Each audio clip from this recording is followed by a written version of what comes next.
Okay.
Okay. Well, thanks for having me on. I appreciate the opportunity. So, about my philosophy, one thing I'll say is I call myself an objectivist, not a libertarian. A lot of people who come across me think of me as a libertarian and label me that sometimes. So let me just say a couple things about why I use the term objectivist instead. First of all, objectivism is an entire philosophy. It's not just a political philosophy. So it encompasses views in metaphysics, epistemology, ethics, as well as politics, aesthetics as well. It has distinctive views there. So it's not just a political philosophy, it's an entire worldview. Another key distinguishing characteristic is it's not an anarchist political philosophy. A lot of people who call themselves libertarians uh, endorse some form of anarchy. I think sometimes they call themselves anarcho-capitalists, which I think might be a contradiction in terms. So I want to clearly distinguish myself from those sorts of people. Now, some people who use the term libertarian may use it in a way that is consistent with a government, but just to keep it clear or eliminate confusion, and for accuracy, I think objectivist is the best term for my view. So there's a little about why.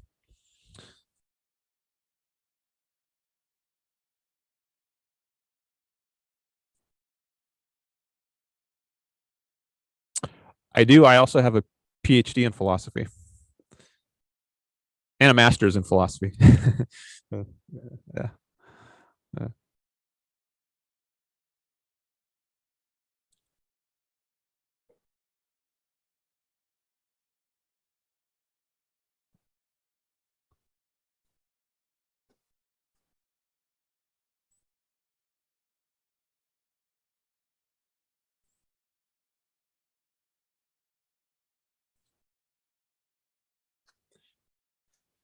Very few. I think there are some that have existed. There are some objectivist professors, for instance, Tara Smith at the University of Texas at Austin. There was Alan Gotthelf, who taught at the College of New Jersey and the University of Pittsburgh. Jim Lennox, Daryl Wright. So there were some objectivist professors scattered here and there, but they're definitely by far the minority. As for how I came across it, it was before I entered university, actually right after I finished high school. My brother had recommended I read Ayn Rand, and I checked her books out right after I finished high school that summer between high school and college, and that's when I started reading her. So it wasn't through university that I got to know her; it was just on my own. But I loved her ideas. I was just blown away by them, and I thought they made a lot of sense. So I just continued to study them, uh, in large part on my own. Although I have also taken courses through the Ayn Rand Institute, which is a separate think tank, not affiliated with the university, but they offer courses in her philosophy. So I took many years of courses there, and I continue to study the philosophy on my own. Okay, we have a technical issue. I may have just fixed it. Now, chat, they can't hear me apparently. So I just changed something in OBS. Can someone in chat tell me if it's working now?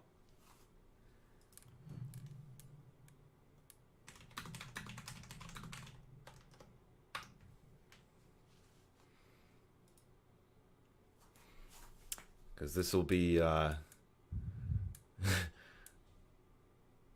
of a waste of a debate if no one can hear me. Okay, it should. Something looks like it's working on my screen. Okay, thank God. Okay, we're good. They can hear me. Sorry, I didn't really catch all of that because I was so worried about the audio here. That's all right. Okay, we can repeat any of that you want to. I mean, they heard you fine. Okay. It's just that I was a little distracted. Okay, so, sorry, can you just remind me where you were introduced to it? Now, was it in university or was it outside? It was outside university right before I started university. So that summer in between high school and college is when I first read Ayn Rand. My brother had recommended it to me, so I read it on his recommendation, and I loved it. I continued studying it largely on my own, although I also had taken classes at the Ayn Rand Institute in her philosophy. Oh, wow. Okay. What's the Ayn Rand Institute? It's a think tank. It was started in 1985, a few years after Ayn Rand died. And its mission is to advance her philosophy, spread awareness and understanding of it. And they have a variety of programs which they use to do that.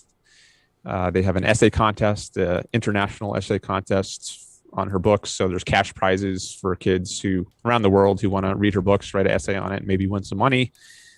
And they've got college campus clubs around the world. They've got they have media outreach that they do, and they also offer courses, some of which I took. And they do other things as well, but those are some of their core activities. Okay, so this was like right before in between high school and university that you came to read some Ayn Rand and get into it, recommended by your brother. What drew you to like this whole, philosophy of self-interest and non-aggression principle and kind of capitalism is the ultimate beacon for freedom? What drew you to that? Well, I thought Ayn Rand's ideas made sense. So I didn't really have any particular viewpoint prior to reading her. I wasn't very aware politically. So in many ways, she was my introduction to the field of politics and economics. And I had some vague understanding of those fields, but I hadn't really thought about them much at all. But when I read her works, I thought they made a lot of sense. They cohered with the observations I had made about the world. To this extent I had made any by this age. I was relatively young, 17, almost 18. And what kind of observations were confirmed in the book?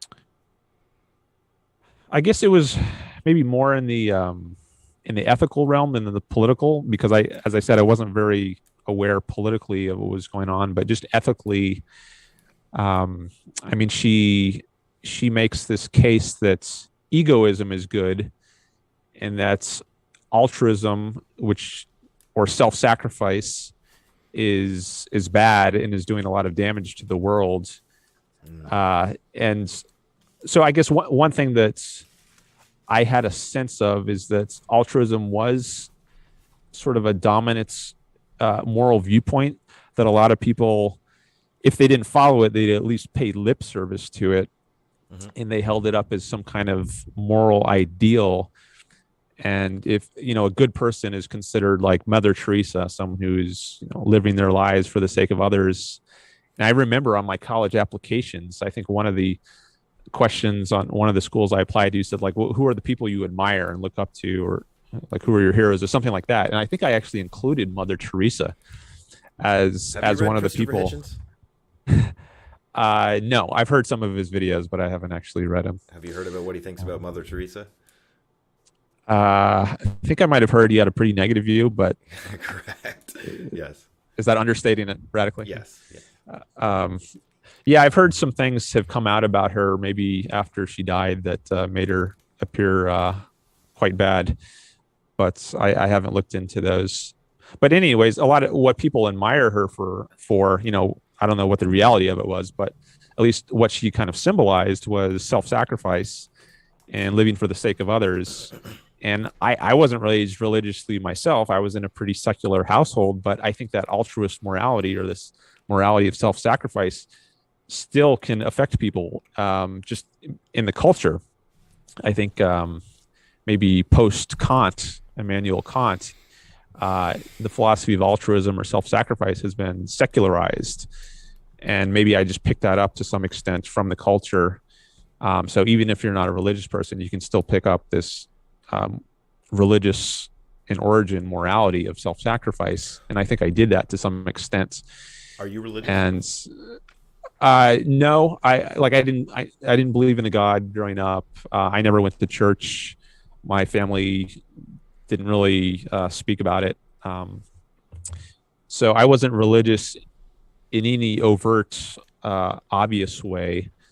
But I think I still picked up from the culture this religious morality, because I think Christianity has had a huge influence on the culture. So even if you're not raised in a religious household, you still get exposed to it somehow. I think the ideas of Christianity, of altruism, of self-sacrifice, are still around in the culture. You know, don't be selfish.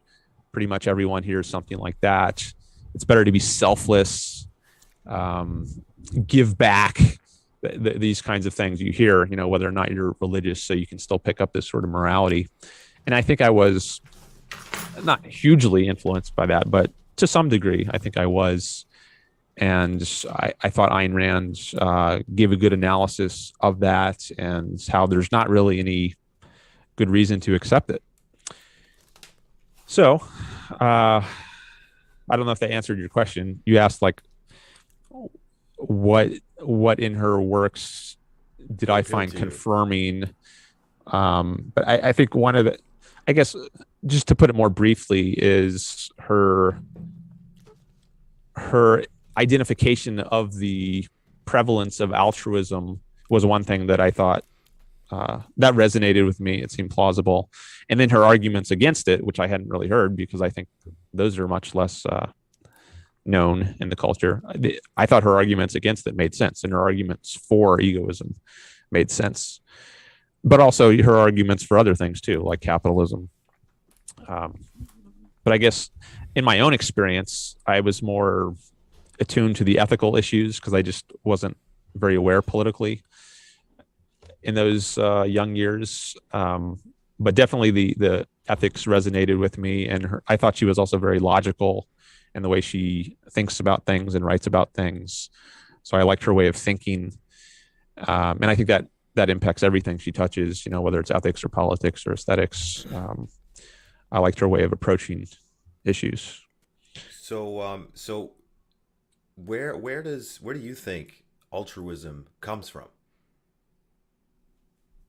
If this is some kind of evil or thing we don't want to have, or don't want to emphasize. So first of all, I think it's just, we should be clear on what altruism means, or at least how she is understanding it. So she understands it as self-sacrifice, in other words, or putting others' interest ahead of your own interest. So it's not just being kind towards other people or being benevolent towards other people. I think those are perfectly compatible with egoism. It's actually in your own interest, I think, to be kind and benevolent towards other people, to respect other people's rights.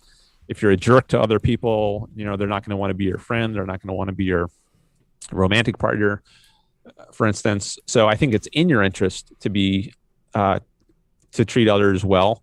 That's not what altruism means, at least as she understands it. She understands it as sacrificing your own interests for the sake of others, putting others' interests ahead of your own. So, for instance, if you have a child and your neighbor also has a child, and you have a choice, am I going to spend my money on my own child or the neighbor's child? And say you only have enough money to buy food for one of them. Well, the really moral thing to do, if you're an altruist and you believe in the morality of self-sacrifice, is to give up what's personally valuable to you, which is, let's say, your own child, and then support the other child. Support, something that's not a direct benefit to you. That would be selfish. The self-sacrificial thing is to help the other child. Now, that would be an instance of altruism as Ayn Rand is understanding it. And that's what she rejects. She thinks there's no reason to put others' interests ahead of your own. There's every reason to put your own interests first. That doesn't mean violating the rights of others. She thinks you should respect the rights of others, but you should do so because it's in your own interest to do so. I just had a talk with another person. I think the latest video on my YouTube channel, it has a large section about why, or I was debating this person. Last username is the guy's name, on why or whether it's in your own interest to respect other people's rights. So there's a long discussion of that in my latest video on my YouTube channel, which, if I can put in a quick plug just to let people know what it is, if they want to check it out, youtube.com/Dan Norton 1. You can find it that way. Or you can search for The Selfishness Project. I have a lot of videos on my channel about the topic of selfishness. So if you put in Selfishness Project in the search engine, that's an easy way to find my YouTube channel. Okay. So I have gone on for a while here, but I don't want to ramble. You had asked about altruism, and I forget your original question. I don't know if you want to go back to that. Or go. I asked where does altruism come from? Oh, where does it come from? I was just saying that what it is, first of all. Now, where does it come from? So what it is, in Ayn Rand's view, is placing others' interests ahead of your own. Where does it come from? I think it might come from mysticism. I think it was used by, at least this is a plausible story. I have another video about this, as a tool of exploitation. So if you can convince people that the moral thing to do, at least in this life, is to put others' interest ahead of your own, and if you can sell them on the idea or the myth that there's an afterlife in which you will be rewarded, then you might be able to get them to sacrifice themselves, at least in this life. In a way, you're still appealing to their self-interest, because you're telling them, in the next life, you'll get 72 virgins, or you'll have you'll be in eternal bliss in heaven. But if you can convince people that, in this life, the good thing to do is to sacrifice themselves, maybe bring offerings to the temple, or give up your firstborn son, or whatever, sacrifice your best goats, then, the people who convince you of this can basically live as a parasite on you. So if you're a temple priest, you're receiving all the offerings that people bring to the temple. You receive their sacrificial offerings. Well, now you don't have to do any work. You can just live off the work of others and raising their goats or their wheat or whatever they bring, whatever their sacrificial offering is. And you don't have to do any work. So I think that could explain what gave rise to this altruist, self-sacrificial sort of morality. Some people trying to take advantage of others, exploit them. And then I guess faith, I think, goes hand in hand with this, because there really is no logical, rational reason that someone should do this. So you have to resort to mysticism and convince someone that there's some kind of supernatural afterlife that they will somehow end up in and benefit in. you just have to take it on faith, right? That's why I think a lot of religions, faith is essential to them, because there is no rational reason to do the things they tell you to do, to sacrifice yourself. But if you can get someone to throw off their minds, to abandon their reason, then you can get them to do all kinds of things they wouldn't otherwise do. So I think that's at least part of significant, maybe the main part of how I would explain, why something like altruism in the sense of self-sacrifice came to be. Okay, so let me start by agreeing with you. As a Marxist, actually, I I very much agree that you should put your own interests as and it only makes sense to put your own interests as a working class person first, because you damn well know that the ruling class, the capitalists, are going to put their own interests at first, and they are not your interest. At least that's what I argue. So yeah, you definitely want to do that, and even on the personal level, like your example before, I agree with you there, where you said if you have a choice between feeding yourself and feeding your neighbor's kids or whatever it is, I actually have that exact example has come up in my own life. I have a friend who is basically doing that and is like funding other people that she's not responsible for.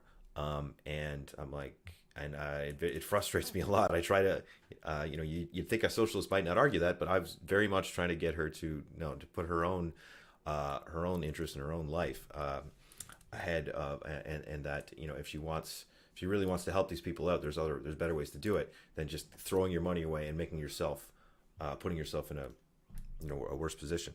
Yeah, I agree that altruism, putting the kind of sacrificing yourself for the group is very handy for cults, especially for religion, um, and but you can also, there's also a way to think about. I mean, I think that the binary between altruism and selfishness is a very kind of, it's not a very strong one, or at least it's not a very enlightening one. From my perspective, it doesn't tell you much about society, and I don't think it really helps us plan a good society. I know Ayn Rand feels differently. You mentioned that you hear people say don't be selfish, and that's true.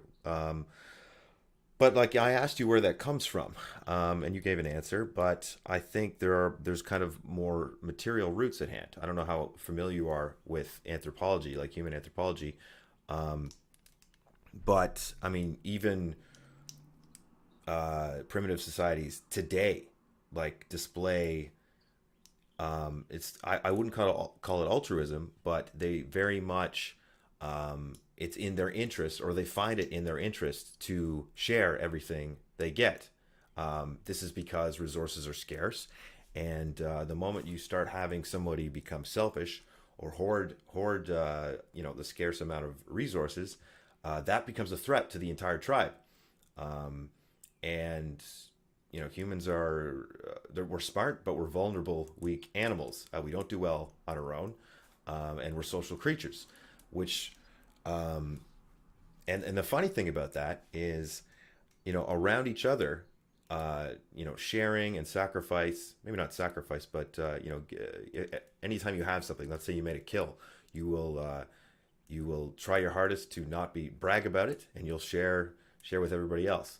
But if you let's say you're out in the forest and you find a gold mine of berries by yourself, well, you're going to share those with your tribe, but those people are actually more likely than us in capitalist society to steal more for themselves, because they're so used to being in a society where all they do is share and give to others and help the community, that when they get the opportunity to be selfish, they actually take more advantage of it than us, because in our society we're competitive with each other. We're very individualistic. That's just the nature of bourgeois capitalist society. And so when we get the opportunity to sacrifice or to give to others, we're actually a bit more giving because we're not used to doing it as much. So my point is really that there's material roots to these behaviors, what you call altruism and or selfishness. So like, of course, it's all humans have the capacity for both, right? It's not one or the other. And society really wouldn't make, or human society wouldn't have gotten anywhere, it wouldn't have evolved to where it is if it didn't have the capacity for both. If we didn't work together, we would have got nowhere. Everything, even in hyper capitalistic society with limited government, nothing would get done without people working together, right? Building houses, materials shipped from all across the world, food distribution, like things don't work unless we do them together in an organized way. So we are social in that aspect. That doesn't necessarily mean we are actually sacrificing though, or being altruistic, because all these things are actually in our interest. And the last thing I'll say is, you mentioned, how religion uses altruism and so the sacrifice of the self for a greater good after life, and basically end up with people accepting their own kind of slavery in a feudal system or whatever.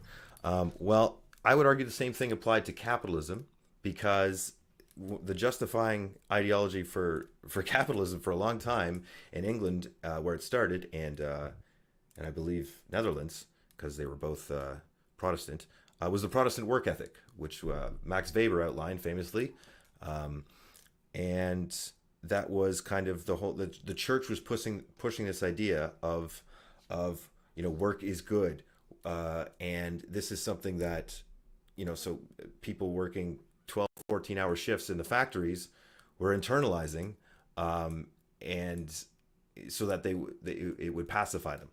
And this is something capitalism very much took advantage of and promoted for its own benefit in order to grow. And I mean, we haven't gotten into capitalism yet, but I'll just let you respond to that. Okay. Let's see. So the issue of selfishness, like the issue of altruism, is one I think we should be clear on what's meant by that. So just as altruism, as Rand understands it, doesn't mean just being kind or benevolent to others. So selfishness doesn't mean what people often take it to mean, which is violating others' rights, being a jerk, Not necessarily. Treating people unfairly. All of these things are actually not in your self-interest. So what she takes selfishness to mean is simply being concerned with your own interests. And she thinks you're actually harming your own interests if you are a jerk to others, if you violate others' rights, as I mentioned before, and I gave some examples of that. So that's one point. Now, you mentioned the thing about sharing, like in a tribe, if you might share berries or something if you find them. Now, so in her sense, that's of these terms, that's not necessarily an altruistic, unselfish thing to do. That could be, sharing could be a selfish thing to do in her sense, because it could be in your own interest to be part of a tribe that's flourishing. Because if you don't help your fellow tribesmen to do well, and they end up dying, and then you're left all alone, then you have fewer people to help you out in tough times. And that's just one example. So it's not necessarily altruistic to share the berries. It could be selfish to do that. Okay. And now on capitalism, so that's come up now.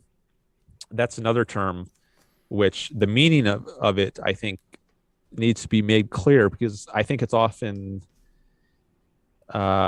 distorted in strawmans. For instance, today, I would say we are definitely not a capitalist society. We're far from a capitalist society. We have tremendous amount of taxation and regulations. There's a Federal Reserve System that can create fiat money. There's all kinds of things that the government does that it would not be doing in a capitalist society. All these, retirement programs, Social Security, Medicare, Medicaid, public education, public roads, public mail carrying, postal service, all these things funded by coercive taxation. None of this would exist in Sorry, in a capitalist system. let me just stop you right there. Did Okay. have you was it you who talked to Sam Cedar about taxation and whether taxes are theft or not, or was that someone else? I did talk to Sam Cedar about whether, about the meaning of coercion. And I think it also maybe first came up in regard to taxation. I was saying in one of my calls to Sam Cedar, these are linked on my YouTube channel, by the way. Um, I said taxes are coercive. And I think his co-host Emma was saying, well, there's no way to avoid coercion. Um, uh, you're coerced to work a job. She said that. And I said, no, it's voluntary. So we had disagreements about what is and isn't coercive over the course of actually a couple calls to Sam Cedar about that. And I think that's another term, just like capitalism, which I think there's going to be disagreements between people who are socialists, people who are capitalists. They're not going to agree on what is and isn't coercion. So I think it's very important to get clear on what all these terms mean. And if we're not using them in the same sense, then we're just talking past each other. And that's not going to make for a very productive discussion. So we could talk about some of these concepts, and if you have a different view of what capitalism is or what coercion is, then that's something I'd be game to talk about. Yeah, I mean, because the meat of what I wanted to talk about was capitalism, and in general, I mean, capitalism for you is a vehicle to reach ultimate human freedom, like for the individual, right? So that's why you prefer capitalism. So, so we'll talk about capitalism in a second. But what I wanted to bring up was, did I just forget what I wanted to bring up? Um,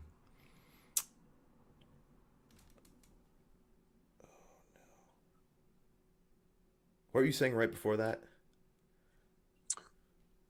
Uh, I was, well, I had gone through the meaning of selfishness as Rand understands it, and said how that's, uh, it could be selfish in her sense to share the berries. And then I said capitalism is another term that she has, or the way she understands it. It's definitely not the system we have today. We don't have anything close to a capitalist system. She would call it a mixed economy, what we have today. There's a mixture of freedom and controls. There's much the government does in terms of taxes and regulations, which it would not be doing in a capitalist society as she understands it. So in her view, the only thing the government would be doing in a capitalist society is protecting individual rights, which for her means protecting people from physical force or coercion, to use that term. So there's only basically three functions of a proper government: police, military, and courts. So the police, it protects you from domestic criminals who would use force against you. And the military protects you from foreign invaders who would use force against you. And then the courts settles disputes peacefully between people, so that they don't have to resort to physical force to settle their dispute. They can settle it in a peaceful way. See, So those are the only things that the government should be doing in a capitalist society. That always seemed a bit hypocritical, or maybe contradictory to me from a libertarian perspective, because like the military and the police are the most coercive elements of the state. They're the most coercive things you can have. And in fact, in practice, all through history, what happens with militaries, especially from large empires like the United States? Well, they invade, they overthrow, they coup governments that don't toe the line that they want them to, that don't play along, that don't help American capitalism. And what do the police do? Well, we all got to see, thanks to cell phones, what happens to when people protest with the George Floyd protests 2 summers ago. Police were beating the crap out of elderly men, out of people doing nothing at all. Um, and we got to see a taste of why they exist, and what they're for. So I mean, again, uh, it seems pretty clear. Like, how do you explain that what militaries have been shown to do and what they're for, and same with police, and how do you see that? How can you square that with like this idea that they're there to protect, liberty? Well, I think that's their proper function, which is not to say they can't That's not be what I mean. Do you abused. know the history of police? Do you know why they exist? That was never their proper function. I'm saying that's what this is what they should do. They shouldn't use force in initiation. They should only use force in retaliation. If they don't do that, then Okay, they've but how do they you become the they how do you become the criminals that they're supposed to protect us from. so how do you create a Um, society? Like, do you just change people's minds, the ideas in their head, and say, well, tell police, it's better if you just aren't brutalizing the poor and minorities, and you like, do you think that's going to be persuasive?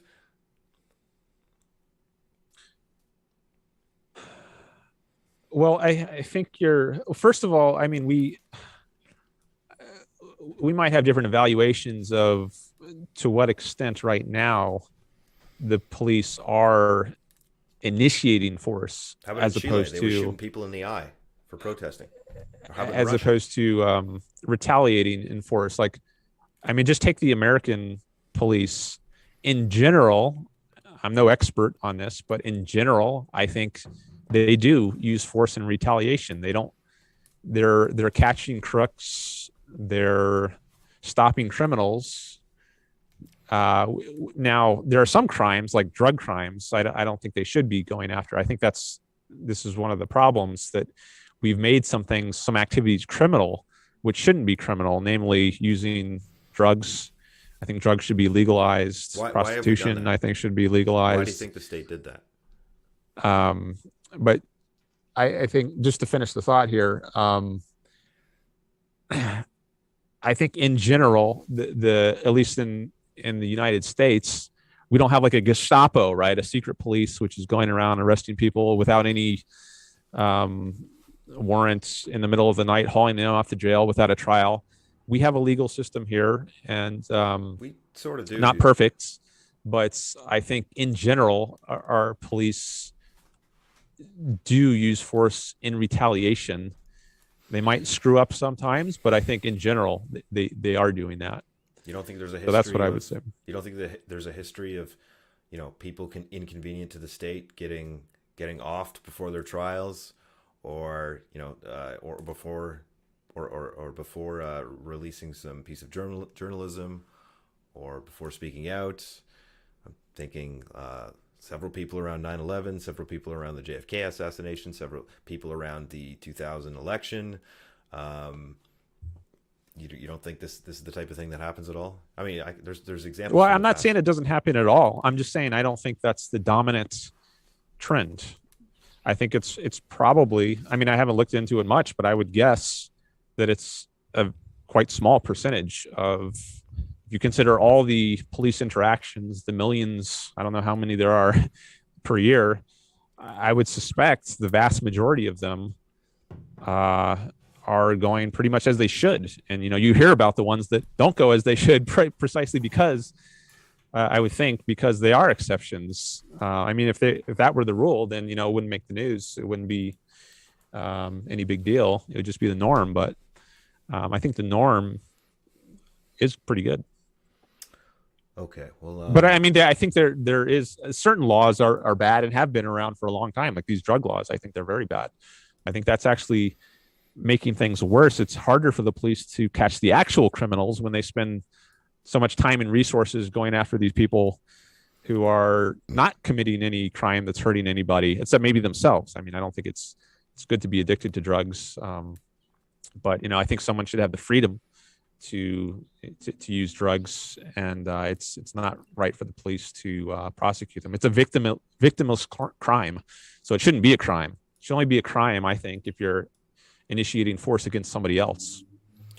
um, Okay, but I mean, if you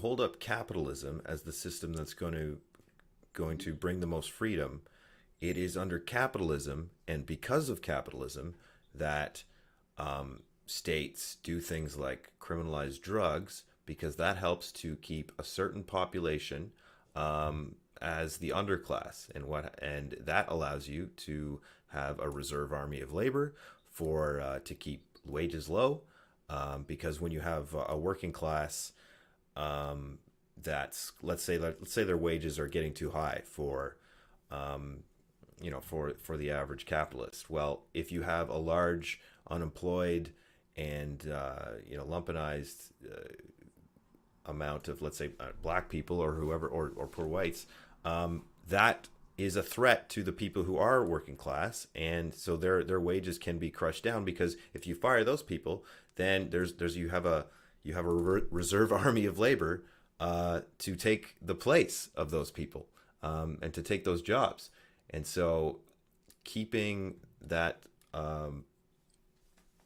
keeping a boot on the neck of a certain percentage of the population is always going to be helpful for a capitalist system. Okay. So here again, we come to the issue of the meaning of terms. So the way you're using capitalism is not the way I would use it, because these things you're describing are not capitalist activities. So there are no laws under capitalism that criminalize drugs. So the only laws there are laws that bar the initiation of force, and that includes fraud. That's also outlawed. That's a form of force, I think. But you're not initiating force against anybody when you use drugs. You might be hurting yourself, but you're not using force against anybody else. So that will not be criminalized under a capitalist system, as I'm using the term capitalism. But we're in capitalism now. No. It is criminal. So here again, we disagree. So this is why I think it's really important to get clear on the terms, because, if you call today's system capitalism, then, yes, we're using the word in totally different senses, because it has no relation to the way I'm using it. Okay. So, we're just talking past each other at that point. Okay. Well, then let's take, let's is kind of what I wanted to get into. Let's take the libertarian kind of ideal fantasy version of capitalism, right? So it's a little hard to do because you kind of have to root it in history. Where did capitalism come from? Well, capitalism is, we all through history there has been commodity production. That's all. It's always existed. People have grown or made things for the purpose of sale. That's what a commodity is. So instead of you make things for the purpose of use for yourself or for others, you make it for the purpose of sale. That's what a commodity. So capitalism is the generalization of commodity production as the mode of production. So of how things get produced and how things get consumed. So that happens because what was formerly commonly owned land, the commons, gets privatized, gets enclosed, in England, in France, in all of Europe, basically. And so the enclosure movement starts a process of big landholders taking over and kicking peasants off the land. Peasants have to go now. They have no way of sustaining themselves, and they have to go to the cities where factories now exist. And so capitalist production is when you own the means of production. Let's say privately owned, you own a factory or something, and you're making widgets, and you need people to work for you. But in a society where previously everyone was self-sustaining, or in communities, and made their own food, which for almost 99.9% of human history, that's how the world worked. Most people live that way. You couldn't really get capitalism off the ground, because you had no one to. Why would anybody work for you in 12 hours a day in a factory? Well, once you kick them off the land and enclose the commons, then you're able to do that, because people have nowhere else to go. So capitalism itself is the theft of the commons to start with, right? And then that enables capital to start. Oh, and colonialism, obviously. So right, so the by force, raping and pillaging of and bringing back of wealth from the new world to the old world brings the extra wealth needed to actually get industry going, and so you end up so early on in the 1800s, 1840s, maybe before that. Then you have a system that is what you might call pure capitalism, where there's not much government regulation of anything going on. In fact, modern states, for the most part, don't really exist. And you have businesses that are highly competitive with each other. But soon, that, as Marx explained, that gives way to monopoly capitalism, right? Because once one capitalist is more successful than another or has some advantage for whatever reason, he's going to grow bigger and buy out the other guy. And because capitalism is so productive, this happens faster and faster. So you end up with monopolies, then cartels, and then finally you end up with imperialism because it starts being more profitable to export your production elsewhere. And so the whole thing is predicated on theft and violence. Now, I'm not saying that's bad. It's actually a very progressive thing in the course of human history. Capitalism unleashed an insane amount of productivity, so that's a very good thing. However, to do that, it was a very bloody and brutal process. Now, the state comes into play as capitalism, as the states start to realize they need to kind of manage and help capitalism grow. They grow alongside capitalism. So the modern state exists because of the commodity production and state itself. So you can't separate the two. They're inextricably intertwined, because without a state, you don't have you used to have like tariffs and stuff and different you use different coins and different provinces and stuff. You need to make trade easy. You need to facilitate it. In a way that you can't do without a state and the standardization of rules and laws that make and enforce property rights. And so the size of the state directly correlates to the size of the market. Ministries and departments merge to facilitate capitalist growth, not to stop it. Without the state, there is no capitalism. The reason Das Kapital by Marx is so important is that Marx takes libertarians at their word. He lays out the capitalist mode of production under the perfect competitive conditions that you guys outline or at least assume, and then shows concretely how its inherent contradictions not only lead to its own abolition, but to socialism. And yeah, the point I wanted to make earlier is that you say that if sharing is in your own interest, because we talked about primitive societies. If sharing is in your own interest sometimes, then why I'm not sure why her conclusion isn't that you have to go to socialism, because in order to actually maximize the efficiency and wealth of society, and get rid of all the waste and make as much people as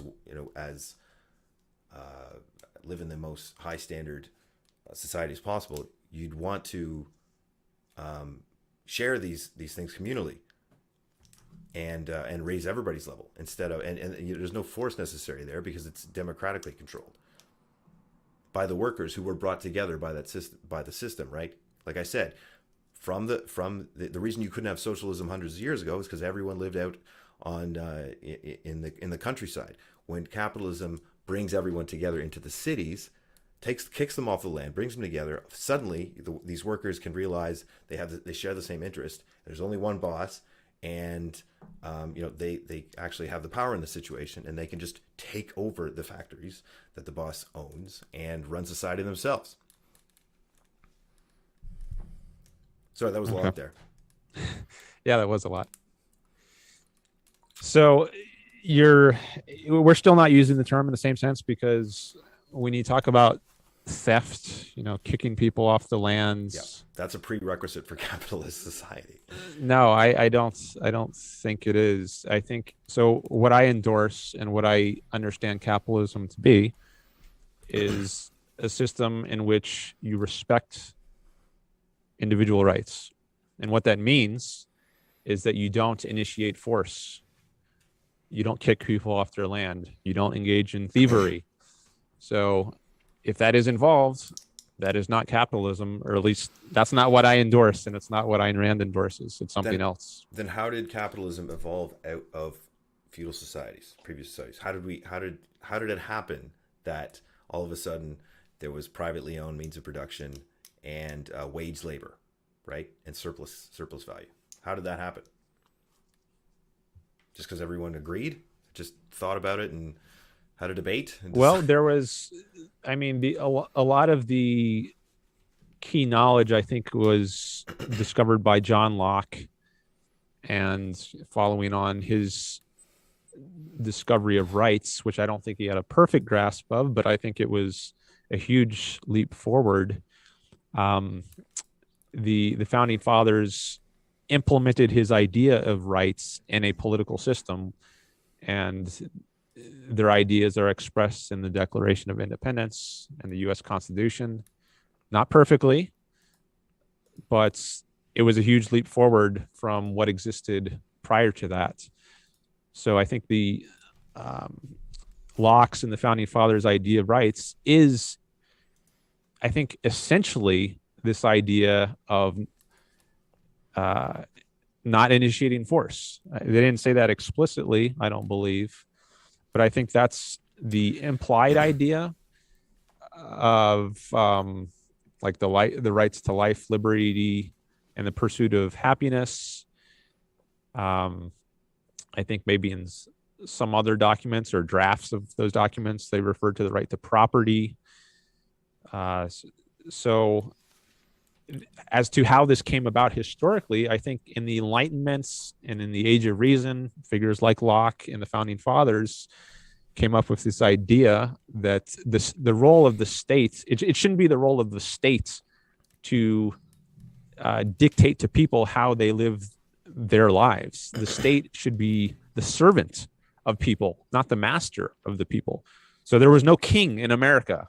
That was a new kind of idea. It's no longer your idea to live for the glory of some monarch.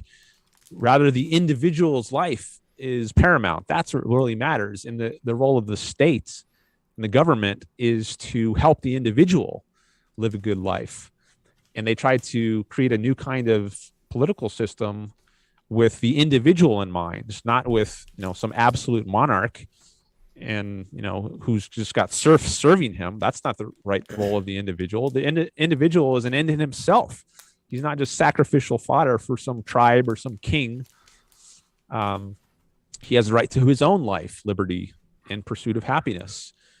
And that's so. Once these ideas were discovered, then they created a constitution to try to implement that. And there were contradictions from the start. They still had slavery, which was a violation of rights. And then they fought a civil war to end that, to more consistently carry out the principle that was implicit in the founding documents. They granted everyone the rights to life, liberty, and the pursuit of happiness. And I think in the late 19th century may have been the time when it was closest to what I'm talking about, or what Rand had envisioned for an ideal society, where no one is initiating force against anyone else. And the state's role is just to protect individual rights. And then I think that's been eroded in the 20th century with the rise of the welfare states and all these government programs, Social Security, Medicare. I think we've lost the vision of the founders and are moving away from that back in a more statist kind of direction. Okay, so initiating force. You're saying that was part of the goals of the founding fathers. Now, Well, that's what okay, they tried to oppose. that's yeah, right. So, but from day one, um, in the United States, they they landed there and started implementing the private property system of the UK, from Britain, and that meant necessarily taking, fencing off, putting lines around some land. And who were they taking that away from? That didn't come from, that just wasn't theirs. Just because they happened to be there. That it was used by Indians, is what they called them at the time.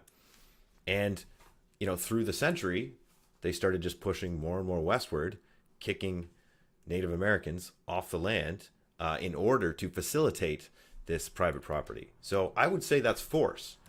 I would say anytime you take what was once public land and saying this is mine now, that is absolutely force and coercion. And saying you can't come in here, this is mine. So the Indians is, yeah, that's often brought up. Didn't we steal land from the Indians? In some cases, we might have, but definitely did. In some cases, we might not have. So I don't think that if you're I mean, there's a question of what gives you the right to land. I mean, if you land on a continent and there's Jamestown, and you find a little island, and there's no one there, at least not in the day you landed, let's say. I mean, do you have a right to take that land over? What if some Indian comes by once every 300 years to shoot a buffalo with a bow and arrow? Does he have now a right to that entire island because maybe once every 300 years he's going to come by and shoot an animal? I don't think it's obvious that he does. So I think we need to come up with a system of property rights and try to figure out, well, what is it that entitles you to some land? Did the Indians have a right to the entire continent? And so does that mean that, no one could have ever come here? Did the Indians themselves even have a concept of rights? Did the Indians engage in millennia of tribal warfare where they slaughtered each other? If so, then Europeans did that too. Did they really have any greater claim than anybody else to the lands? Or should we be attacking the Indians for being savages given the way they treated each other? I think these are relevant questions. So I don't think it's obvious that we can just take for granted that what the Europeans did was entirely wrong and was stealing land. Maybe in some cases it was. Now, I think if Indians were being peaceful, if they weren't engaging in massacres unprovoked, then I don't think it's right to attack the Indians. I think if they're just engaging in agriculture on some set of land, I don't think any Europeans have a right to kick them off that land or to steal what they've taken. I think they can trade. They can at least offer to engage in trade with those Indians, but I don't think they have a right to kick them off that land. If they did kick them off that land, then I think that's a violation of their rights, and that shouldn't have been done. Okay. So I mean, you acknowledge that perhaps at least some of the land seizures may not have been done without coercion. Now, I mean, I'm sure you've seen a map before of Native American reservations in the United States now, and what that looks like. I'm sure you can imagine if you just look at a map, it's about 99% owned by the colonists currently now, and the Native Americans are left with tiny little parcels scattered around the mid and western United States. In fact, the East is almost entirely, they wiped out. They got pushed out. Now, from what you were describing, most of what was done was justified for some reason, or maybe through deals or whatever. I can't imagine 20 million Native Americans agreeing without coercion to how this map looks now, right? If you think, back in 1776, or no, sorry, not 1776, in the 1600s or whatever, when they first encountered the Jamestowners, they said, okay, here's the deal we're going to give you. We're going to take 99% of your land, and you can have these little patches in the west, and you have to move, by the way. You can't live here anymore. You think that is that something they would have agreed to without force? I don't think so. Well, there's a lot of Indian groups. I mean, they're not a monolithic True. tribe, and I mean, they fought amongst themselves. So Um, they're saying they're wiped themselves out all of a sudden in 100 years. I think some of them did try to exterminate other tribes, actually. Um, so And that explains why they the don't have any land anymore. No, I'm just saying that they're not a monolithic group. It's not like there was one nice group of Indians who were totally peaceful, and we just kicked them all to some tiny remote place in the West. There are lots of different tribes, and they fought amongst themselves. And I mean, they would Yeah, ally. of course. Some would ally with the French, some would ally with the British, and they would kill each other in the wars that European countries were fighting in the French and Indian Wars. And there all these treaties were made, many different treaties with many different groups. How many of those treaties Um, were respected by the French and the British? I don't know. Not I don't many. know like all the history of this, but I'm just saying there's no, I don't think there's one simple answer that says we just kicked the Indians off their lands into this one tiny place, and it was unjustified. I think it's more complicated than that, which is not to say there weren't unjust things done. But I think if there, insofar as there were unjust things done, insofar as there were initiations of force, I oppose that. I don't think it should have been done. Okay, but You could have asked them, to assimilate, or, if they don't want to assimilate, they can be on some plot of lands and maybe trade if they want. But I don't think they should be kicked off it if they're being peaceful. if they're being so okay, so um, yeah, if they're being peaceful.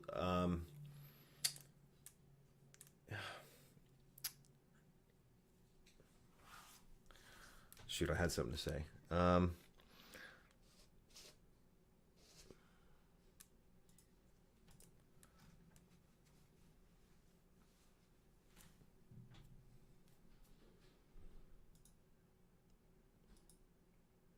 Okay, so I think the difference here is you see capitalism as an ethical system from the outset, like inherently ethical, that it helps promote freedom.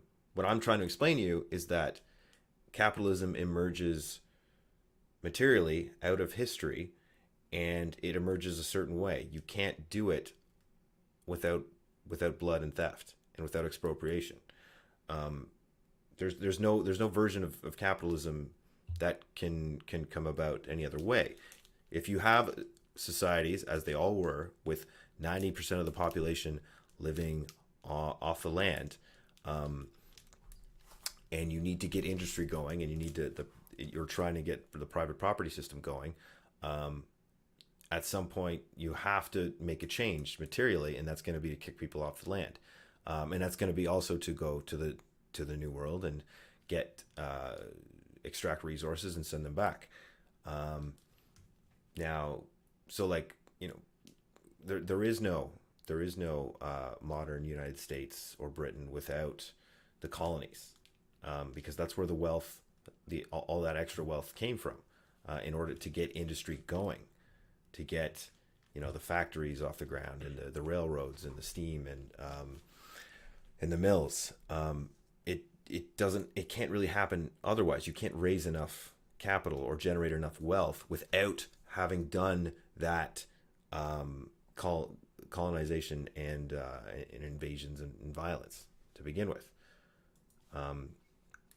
And capitalism, like, you seem to, I think, yeah, you have kind of a divorced from the material world idea of what, like, capitalism is an idea. It's a mode of production. It's a way people organize society. Oh shoot, I'll fix that. Here, I'll let you respond. Oh, okay. Well, I don't accept that capitalism has as part of it that you have to invade other people's lands and engage in theft. I think that's, I don't But it see happened every any single reason for time. that. It happened at, like, at everywhere capitalism emerged early. That's what happened. The I mean, there's the fact that there was some instances of theft, um, which I'll grant, doesn't mean that it had to happen or that wouldn't have been better. I think it would have been better if there weren't. It could have had even a stronger system if they had respected rights all along. I think you get more value that way, more trading partners. If you're not conquering people, instead you're treating them as respected equals, and you can trade with them. They'll be much better disposed towards you. It's in your interest to respect people's rights. Okay, so why is socialism not in? So capitalism, by definition, creates classes, right? You have owners of capital, privately held means of production, then you have workers for them. So you automatically get a class differentiation. There's people in the middle. There's petty bourgeoisie. There's middle class people. There's lumpen. How does capitalism for you generate freedom? Well, it doesn't generate freedom. It is freedom, but like by definition, If as you're I hold on, understand it. if you're somebody, if you're born property less, and you can't eat or have shelter without selling your labor power to someone else who has basically control over your life, then how is that not freedom? How is that freedom? You don't have the freedom to not Okay. do that. You have to sell yourself to some capitalist in that situation. So I think now we might be getting to a more fundamental concept than capitalism, namely freedom. So what does freedom mean? Uh, and the way I understand freedom in this context, in a political context, is the absence of force or coercion. So I think that's even a more fundamental concept. So we're defining, or I'm defining, freedom in terms of force. It's the absence of force. That's what freedom is. Okay. And then that raises a question of what is force, or what is coercion, and we could talk about that. And I have some videos about that. That was one of the main topics of my calls to Sam Cedar. So I think often that's where the disagreement is between socialists and capitalists. Is what is actually coercion or what is force? But don't you think that's kind of a narrow, like, stunted view of freedom? Like, that by your definition, someone living on the streets as a homeless person is free, right? They're the most free because no one's telling them what to do. Like, but and yet their options, their what's on the horizon for their possibilities is the lowest um, out of anyone in modern society. So I mean, that's not a very, that doesn't seem to me like a very good notion of freedom, very useful one. Because why don't we just all be homeless then? So we're all free and not have jobs. Well, I wouldn't say that a homeless person is most free. I don't. I Well, don't think freedom they're is. not. They don't have coercion. No one's coercing them. They might be free, but I wouldn't say they're the most free. So if they're not subject to coercion, then I would say they are free. But many other people are also not subject to coercion who are not living on the streets. I don't think you're any like have a special amount of freedom just because you're on the streets. I think what matters is, are you being subject to force? by somebody else. If you're not, you're free. Doesn't mean you're doing great, but it does mean you're free. So I think freedom is a necessary condition of having a good life, but it's not a sufficient condition. I think to have a good life, you need to use your freedom wisely. You have to not be a lazy bum. You should try to find some productive work to support yourself. And if you choose not to do that, if you choose to be a bum on the streets and just panhandle for money, I don't think that's going to be conducive to a happy life. So I think that would be a bad use of freedom. But I think some people might choose that. So you think homeless people choose to be homeless people?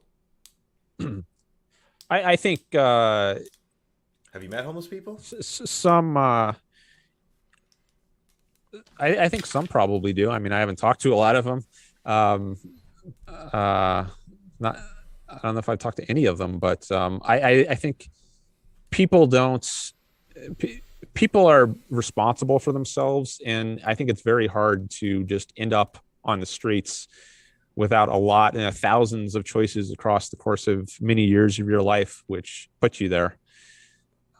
So Marx is like talking about material conditions. So if you, let's say you are born with, you could be born, maybe you have some mental. No, you're not born with the disease. You're born to a poor and a violent family, abusive family. They abuse each other. They abuse you. You end up developing psychosis, maybe borderline personality disorder, maybe several other things. You can't cope in the world. You start hearing voices. You can't hold a job, and you end up on the streets. Or you, because of the way your brain has learned to cope with the trauma it's faced, it becomes addiction seeking. Maybe you get into crack cocaine or heroin or something, because your brain is wired for you to seek this out more than somebody who didn't go through that trauma at a young age. So are we to blame these people for bad choices? Or, because most of the homeless population, I don't know if you can grant me this, are people who they come from deeply troubled families to start with. Oh, Jesus Christ. And usually have very significant mental health issues. So are we just supposed to assume everybody's a perfectly rational actor and has the capability to go be a physicist and just out of decision making, make proper decisions that will make them excel under capitalist society? I'm not so sure. Well, they might not be able to be a physicist, but I think they can at least rake leaves. I mean, I think it's extremely easy to support yourself. I think there's probably a tiny fringe of people, like well under 1%, who can't do anything at all to support themselves. I think it's extremely easy to support yourself, especially in today's society. If you just, I sometimes give the example of data entry. Like you just have a computer and someone could hire you to do data entry. So even if you're disabled, you're immobile, you don't have any legs even, you can still sit at home and enter data in a computer and get paid to do that. I had a data entry job, and it required a bachelor's degree. Well, it doesn't need to. Which cost me, what, $50,000? You don't need a bachelor's degree to do data entry. It's a pretty mindless kind of according to this corporation, I did. According to the market, the free market decided I needed a bachelor's degree. Well, and everybody else there had one. There's no government law saying you have to have a bachelor's degree to do data entry. The market decided this. No, I could hire somebody to do data entry if I wanted. That's what do you mean the market decides? Well, there's many players in the market. Maybe some people want a bachelor's degree in order to hire someone to do data entry, but certainly not all. Right, but you also want, if you're hiring a worker, you have a business, you want someone who's going to show up every day, be stable, be of sound mind, and not be unreliable. And if someone has a crack addiction because of the trauma they experienced in their youth, or they just have some schizophrenia or whatever, they're not you're not going to be able to get them to show up. So you're probably not going to bother hiring that person. You're going to find someone who uh, doesn't have many issues, and because they were able to get a bachelor's degree or they were able to graduate high school. So you can trust that they'll be reliable workers. Yeah, sure. You should hire reliable workers for sure. Right. So those people, I though, that I think was just saying, that living on the streets aren't they have no ability to do that. there might be a tiny number of people who can't do anything at all, and no one's going to hire them. So what are we going to do? Um, Go to I don't think libertarian. you. I mean, those people can. Um, I mean, they're at the mercy of charity, and that's Charity. yeah. I mean, I think it's a pretty trivial issue because I don't think We have the charities way now. to We have charities now, and we and have this plenty of is homeless people. We have people that are unhoused. We have plenty of elderly people that don't get enough care. We well, have we lots also of don't have charities. anything close to capitalism Uh, how in so? my view. But of course, that's the whole. I've talked about how all the Okay, so taxes and regulations. how about you tell me, explain what a pure capitalist, a pure form of capitalism looks like. It would be a system in which the only roles of the governments are police, courts, and military, basically. Okay, and then so what happens? Uh, so courts are going to enforce contracts between people. I'm assuming. Or I mean, they help settle disputes in a peaceful way. Instead of Okay. people fighting things out if they have a disagreement, they can sue. You can take somebody to court, and then you have objective rules, procedures that you follow, presentations of evidence, counter evidence, cross examination, all that kind of stuff to try to get a fair verdict. Okay, and Um, who ensures that the courts and the police and the military, who ensures that they don't become corrupted by very successful capitalists who start becoming monopolies and Jesus. Sorry, yeah, go ahead. who ensures they don't be corrupted? Yeah. I mean, you, How do you you prevent there's those institutions from not from because if you accept that capitalism is free as can be, you let them do their thing, well then you're going to end up with more successful capitalists than others who swallow others up and become monopolies. So and they're going to have the money to try to influence these institutions of the state, the small ones that exist. So how do you prevent that? well, bribery basically. So how do you prevent like rich people from bribing Yeah, courts or sure. Cops. legislators to well, I think they have to their reputation is on the line. That's one thing. So they have to The do this reputation's on the line now. covertly. They have to do this covertly because it's illegal in a capitalist system. But they do that. They do it So, covertly now, well, and it still happens. I've already said we don't. Are we? I mean, there's always someone who might try. Like, no matter what system you have, people might try to bribe. Of course they will. Uh, so, uh, what's the best way to minimize that? And I think if you have it as the official law that you can't do such things, which you would have that in a capitalist system, then that means those people have to do it covertly. They have to be secretive. They have to be dishonest about that. They have to do it in the shadows. So they're constantly under threat of getting exposed blackmail.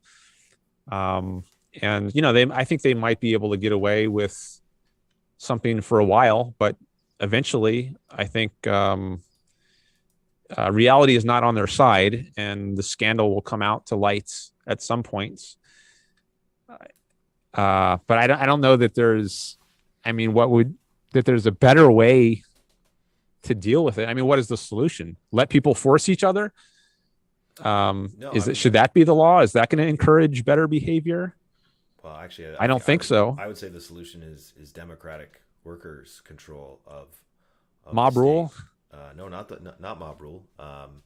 Organized control democratically of the workers for the workers. But in your system, okay. So if let's say a capitalist was giving bribes to the courts and the police. For whatever reason. It wouldn't really be a capitalist then. He'd be more of a statist. Well, using the power of the state as opposed to the power of power of persuasion. This is a good point. Now, sure, he maybe by your definition he might not, but But what I'm saying is, under capitalism, your capitalism, all the incentives are there. Like every capitalist who's successful is incentivized to pay off the elements of the state that it can in order to gain an advantage somehow in the market to increase. Because the whole goal of a capitalist is to increase profit, increase market share, and to crush their competition. So if they can do that not by using the state, though. No, yeah, but the incentive's there. So like, why wouldn't a capitalist do that if they had the ability? If they saw a window open. Then and say these cops and these courts, they're not making they don't have they can't afford a trip to Aruba, they can't afford a cottage in the Hamptons. What if we invite them out there? What if we give them something? And all of a sudden they're able to do these things that they couldn't before and live the rich life by taking some bribes from me. I think it's not in their interest to violate other people's rights. I think that's basically what you're saying, like that it would be, or that there's this incentive to violate other people's rights. Yeah. I don't think there is. If you're thinking long range about what's most conducive to your own well-being, including your own psychological well-being, if you treat other people badly, then I don't think you can, by violating their rights, by living as a parasite on them, I don't think you can fully respect yourself. Under early capitalism, under free market conditions, before there was monopolies, that's what they were doing. They were treating their workers like they were working them 14 hours a week. They were hiring children because there were no laws. Workers were dying left and right in the foundries, getting crushed by machinery because they were incentivized to do so, because profit is their main incentive. And if you want freedom, it just doesn't make any sense to me why this would be the ideal system for you. Hiring workers to work long hours and hiring children is not per se a violation of freedom. It's sure.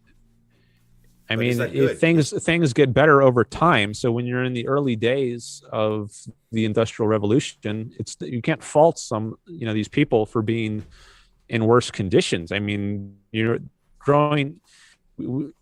were made that we could eventually have a standard of living. It wasn't necessary for parents to send their children to work. They could afford to just send them to school and get an education. But there was a stage people didn't have wealth. They did the best they could at the time. And that could mean sending the kid to work for some amount of time.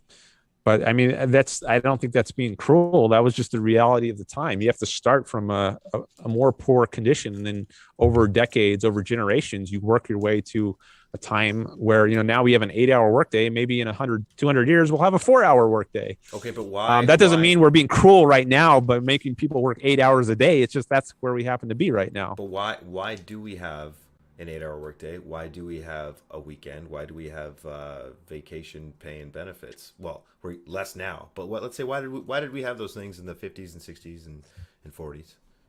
Where did they come from? Where did better I think conditions? the better conditions come from leaving people free, and that's capitalism. So I think the Is progress that what happened?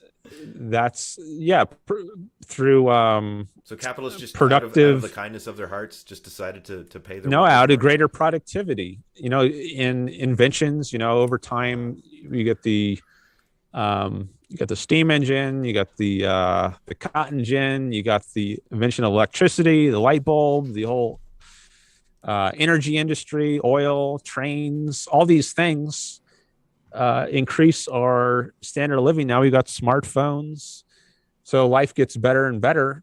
But for that to happen, I think you need to give people freedom, including freedom to innovate. If you The mind is the source of wealth. That's a big difference between Marx's view and Rand's view. Hmm. She doesn't have a materialistic view of the source of wealth. She thinks the human mind, is the basic source of wealth. We had muscle power for millennia, going back to cave days, Hmm. but it was in the wake of the scientific revolution, when all this knowledge was discovered, that eventually made possible the industrial revolution and all the technology that enabled. So now we have rocketed forward in the last few hundred years in our standard of living, thanks to the political and economic freedom that's increased over that time. So if we want more progress, I think we need more freedom. I But mean, I fully agree. I fully agree. We need more freedom, but which means absence of coercion, including coercion by the states. so I also agree. Actually, that means an absence of coercion. But if you But of are course, we don't agree on what coercion is. so if you're a worker working, let's say we're back in the 1840s.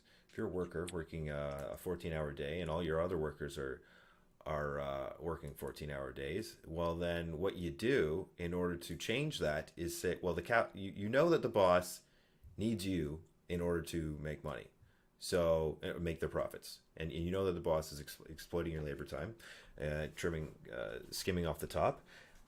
So what you do is you organize with your fellow workers and institute some coercion of your own on the boss and say, hey, you know what? We're not going to work for you. We're not going to do anything. We're not going to help you make that profit unless you shorten our workday and give us better wages. And I mean, it sounds like you don't know much of the history of, the labor history of the United States, but Marx isn't wrong when he says history is the history of class struggle. All of the things I mentioned before, vacation pay, weekends, like these didn't exist until unions were formed and fought for them individually. Like you could look up how each of these things was won, and you'll find every single time it was because unions fought for it. So, and how they do that through coercion, by fighting the boss, by putting pressure on them and saying, all right, you're going to lose market share, you're going to lose profitability because we're shutting down the factory for now, and you can't do anything about it until we agree to better conditions. Okay. So I would say that's how freedom is won. So I think there are a number of myths about the history of capitalism, and I have a book by Ayn Rand, Capitalism, the Unknown Ideal, which has a chapter called Common Fallacies About Capitalism. And one of them is about the role of labor unions. So I can read you. This is actually from another author contributing to her book, Nathaniel Branden. So here's a paragraph that he wrote. He says, it was the economic self-interest of employers that led them to raise wages and shorten working hours, not the pressure of labor unions. The 8-hour day was established in most American industries long before unions acquired any significant size or economic power. At a time when his competitors were paying their workers between $2 and $3 a day, Henry Ford offered $5 a day. thereby attracting the most efficient labor force in the country and thus raising his own production and profits. In the 1920s, when the labor movement in France and Germany was far more dominant than in the United States, the standard of living of the American worker was greatly superior. It was the consequence of economic freedom, unquote. So he's saying that it wasn't labor unions, it was the forces of capitalism that were making things better. But I know it's a common, uh, well, he would say myth that it was thanks to labor unions that things were getting better. Yes. There's all kinds of Yes. things like, so, I'm not an economic historian, but, he's looked into this more than I have. He cites people like Ludwig von Mises, Austrian economist. Notoriously bad economist. Well, you're a socialist, right? So of course you're going to have that point of view, right? But I mean, even in bourgeois economics, like none of them take von Mises seriously anymore. He's very. That's not my impression. I think there's a whole school of Austrian economists that hold him in very high regard. They hold Hayek in higher regard, and Hayek wasn't an idiot. He had some things to say. He had some, but he was a neoclassical economist, and von Mises was especially like, if you play out his equations and the way he thinks about the world, none of it really pans out. Although this is kind of a different conversation. I don't want to get into economics too much, but what we were just saying about yeah. So I mean, this guy talking about unions not creating the 8-hour workday. I mean, you can just read the Wikipedia page for God's sakes. It's not really a disputable fact. Ayn Rand may have been cherry picking and fishing for examples that maybe don't tell the whole story. But there's why are there no historians or economic historians that agree with this take? I mean, I don't think there's anybody that. I don't know that there are none. I guarantee you there are not. So I mean, if this guy is just lying, then yes. Well, I'm going to need to look into this myself before I believe that. Just Google how the 8-hour workday. I'm sure you can find lots of sources. I could probably send you some stuff too, but. The weekend, all these fights, the right to strike was illegal in most places. And I asked you about the police earlier. Now, so some people argue that the police existed to they came out of slave to manage to manage slaves in the United States. Now that's not quite true. The police emerged out of the class struggle, because unions were starting to get a little too powerful and a little too rowdy. And so, there's a long history of police murdering and beating up workers. And this was their main function for a long time, up until about the post-war period, up until after World War II, when you finally had this United States in this very unique position where it was the only industrial nation that wasn't destroyed by the war, and it had all its factories and capital going full steam ahead. And so it transitioned from a war economy, a very successful war economy, to a consumer economy very quickly, and created the world's first ever middle class, large middle class. And then shipped a lot of that wealth over to the other imperialist countries in Japan and Europe. But And that was what was able to sustain this this leap in standard of living. But it was unions that were an agreement between unions and capital to kind of quiet the class struggle and get them to come to the bargaining table and saying, okay, we'll give you a certain standard of living in order for you to, stop pushing for, transformation of society. So one thing that's not come up here is in connection with unions is the issue of force. So I think if unions are not using force, and if they're not taking advantage of the They are. government They are using using force. force, They are using force. okay, well that's where I think the problem is. So You don't think a they don't have a capitalist is right to using? they don't have a right to force a company to deal with them or to bargain with them. I think that's wrong. And no, I don't think a capitalist is using force. If that's what you were going to ask, Yes. so we can talk more about that again. Like this comes down to the fundamental issue of what does force mean or what is coercion. And again, so I think it means the absence of. I think it's physical, basically unconsensual physical contact. I think that's a good, at least starting definition of what force is. Now, if someone just offers you a job, they're not doing that. They're not making unconsensual physical contact with your person or property. So they're not engaged in force. What They're if just that? making you an offer. Okay. It's an opportunity which you can accept or reject. They're not putting a gun to your head. So the threat of force is also force, and they're not using force or the threat of force against you. So So um, the reason the state is necessary and an integral part of capitalism is that the state is what recreates and produces the conditions for capitalism to succeed. It produces the conditions wherein workers and the unemployed are forced at threat of starvation to mm, work for a okay. boss.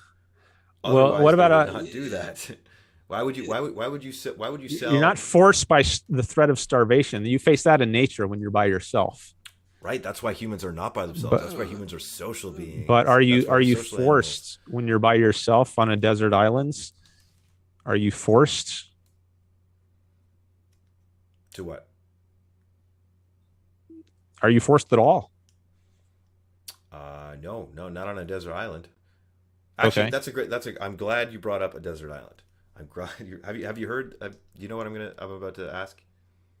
Are you going to do the Coconut Islands Yes. What's thing? your answer? What's your answer to the coconut islands? I actually tried to. Well, I mentioned that on my third call with Sam Cedar, and I said it was vulgar, and he didn't want to hear the vulgar version, and I didn't really want to say it, but uh, I mean, I could if it's done in a indirect way, I don't mind saying it, like Sure. perform sexual favors. So for anyone listening who does hasn't heard of the Coconut Island example, which I guess Vosh is the one who originated it, or at least I'm made not it sure famous. if it was him, but he made it famous. Yeah. Yeah, so he says, and you can just look this up online, but he says like if you're on an island or a plane crashes into an island, Two and survivors. there are two survivors, you and one other person, and you both, I guess, he wakes up before you do, and he gathers all the coconuts on the islands, and then he stockpiles them, and So these are then my you wake property. up. These are my property. Yeah, he says it's his property, and then you wake up, and he says, "Well, I'll give you some of my coconuts if you perform this sexual favor on me." Is that a coercive or a voluntary interaction?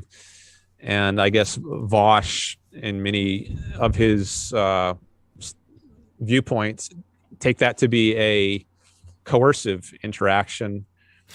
And I guess that's supposed to show that You don't think you so? can coerce someone even if you're not engaging in uh, unconsensual physical contact. If you just wield this power, if there's some kind of power imbalance, then you're engaging in coercion. And I don't buy that. I don't think it is coercive to make this offer. What choice has that Um, person made? How is it not coercive? They don't have a choice to not do that because that coconuts are the only source of food on the island. I think it's not coercion because the person who's collected the coconuts is not initiating force against him or his property.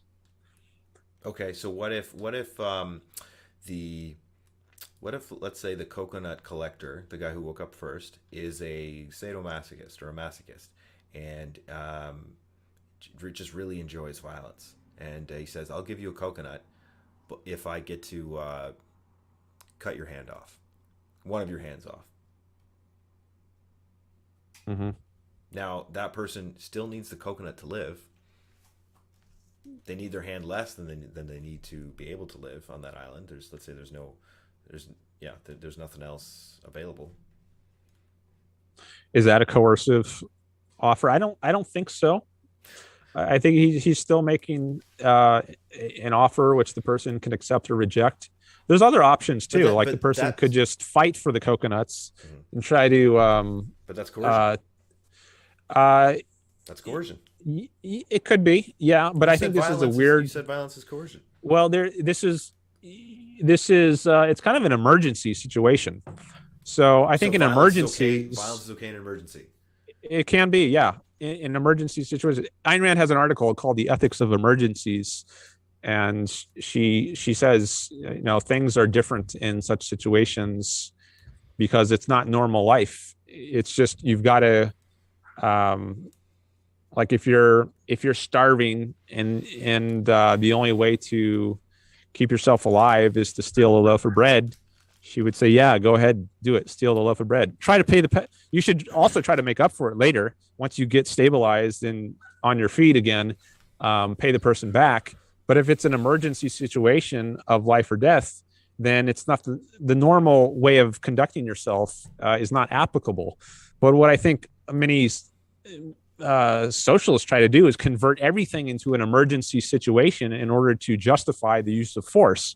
But they're just it's invalid to do that. They're taking something out of context. They're treating something as an emergency, which isn't really an emergency.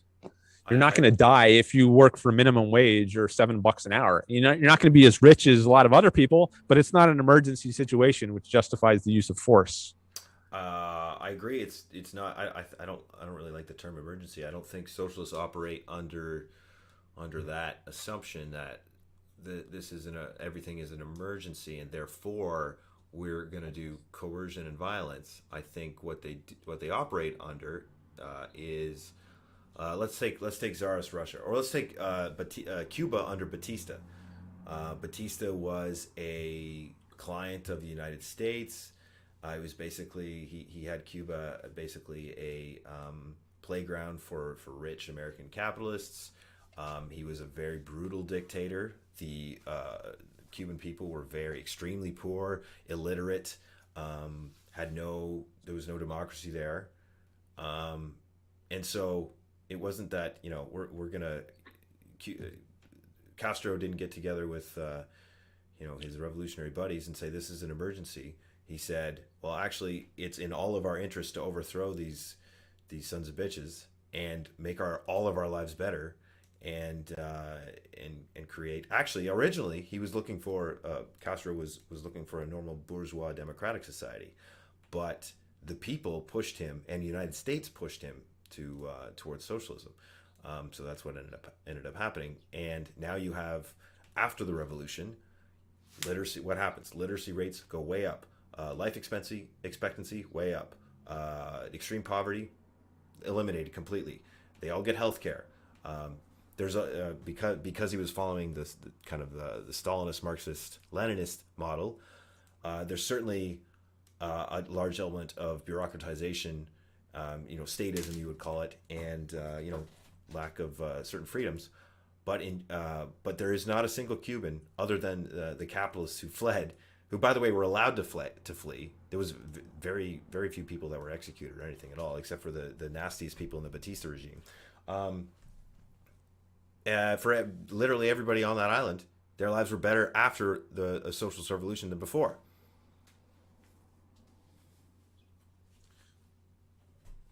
I don't know much about Cuba. Same story for everywhere else, really. But I mean, if it was better than before, I don't know if it was, but even taking that for granted, I think it would be much better if it were a system that's didn't coerce its own citizens, that left them free. I think it would be much better off. Much more progress would occur. Um,